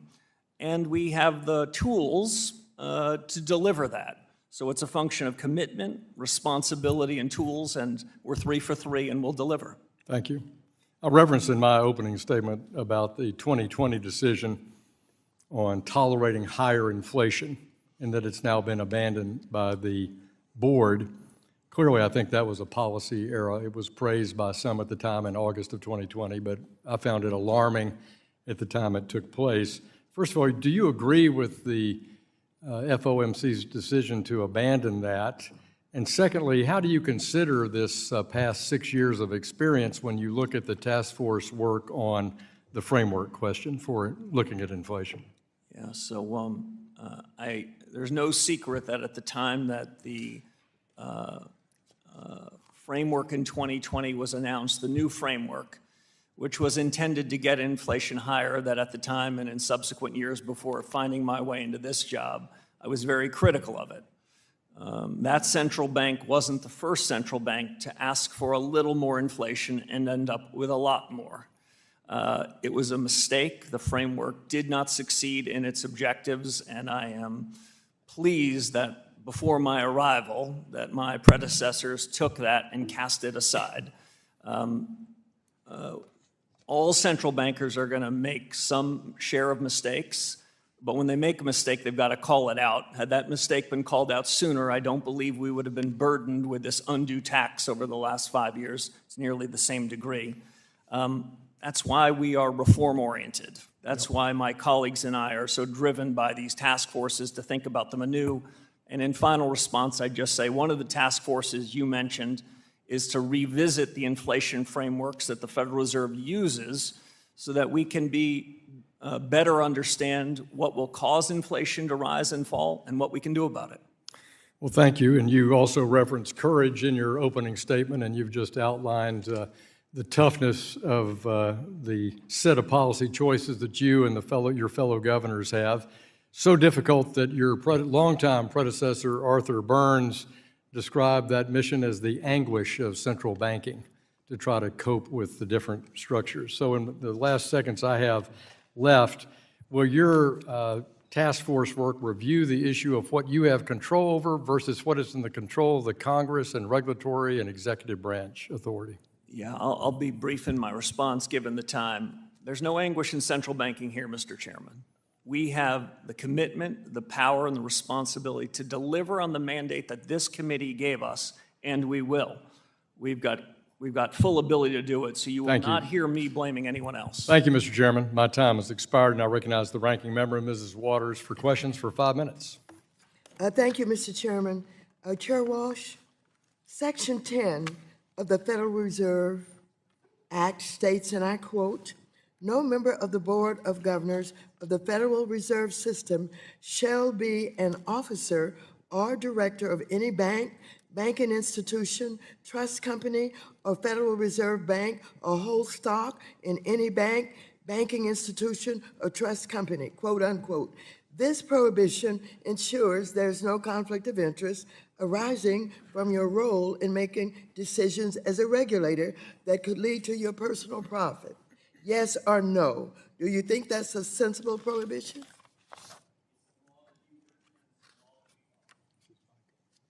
Check your mic, Mr. Chairman. Excuse me, Ranking Member. It's the law you've written, and it's the law we will follow. Let me keep going. Vice Chair Baumann and FDIC Chair Hill testified last year that this prohibition is good public policy as it ensures that bank regulators serve the public's best interest and not their own. Now, unfortunately, President Trump undermined the independence of financial regulators, mandating the White House must now review and approve regulatory rules put forward by banking regulators, including the Fed, except when it comes to monetary policy. And instead of focusing on the job Americans elected him to do, the president grossly profiting off of his position to the extent the president and other executive branch officials now have a say in regulations in the Fed issues. Chair Warsh, should those officials be prohibited from owning any businesses where they have a role in regulating them, whether it is crypto company or bank or anything else? Yes or no? So, Ranking Member Waters, I don't mean to disappoint you, but we're going to stay in our lane at the Federal Reserve. The more we stay in our lane, the more we stay out of politics. The rules and obligations for others outside the Federal Reserve are not something at which I feel it's appropriate for me to opine. I have here President Trump's most recent financial disclosure, which shows that Trump made billions of dollars in the first year of his presidency, the bulk of which came from his family's crypto businesses, all while he is responsible for overseeing the agencies regulating crypto. This is an egregious conflict of interest, and Congress must put an end to it. Now, I want to just show you, in case you haven't had time to look yet, that this is the president's disclosure of his financial interests. This is, how many pages? 900. This is 900 pages of financial interest. When you have time, I want you to go through them so that you'll know and understand exactly what I'm talking about. So let me ask you, do you believe we must put an end to it? Ranking Member, you've given us a big job. We've begun in 6 short weeks to tackle the big job, and I'm focused on that. Well, let me just go further with the prediction markets. I'm deeply concerned by the potential for regulators to profit from the use of material non-public information on prediction markets. There's a pattern of insiders appearing to profit ahead of market-moving Trump administration decisions, like when officials with close ties to the administration make trades prior to major tariff announcements. Chair Warsh, what oversight does the Fed conduct over its employees with regard to insider trading? And given the rise of prediction markets, is the Fed increasing its oversight for its employees profiting from the use of material nonprofit information? Ranking Member, at the end of my very first week on the job, I sent a letter to the 23,000 employees of the Fed, reminding them the best of the Fed's traditions, which is our culture. And included in that culture is integrity. Included in that culture is ensuring that we abide by the law and the very highest standards. That's a commitment that we've made to each other and will make to you. Well, thank you. Chair Warsh, in 2019,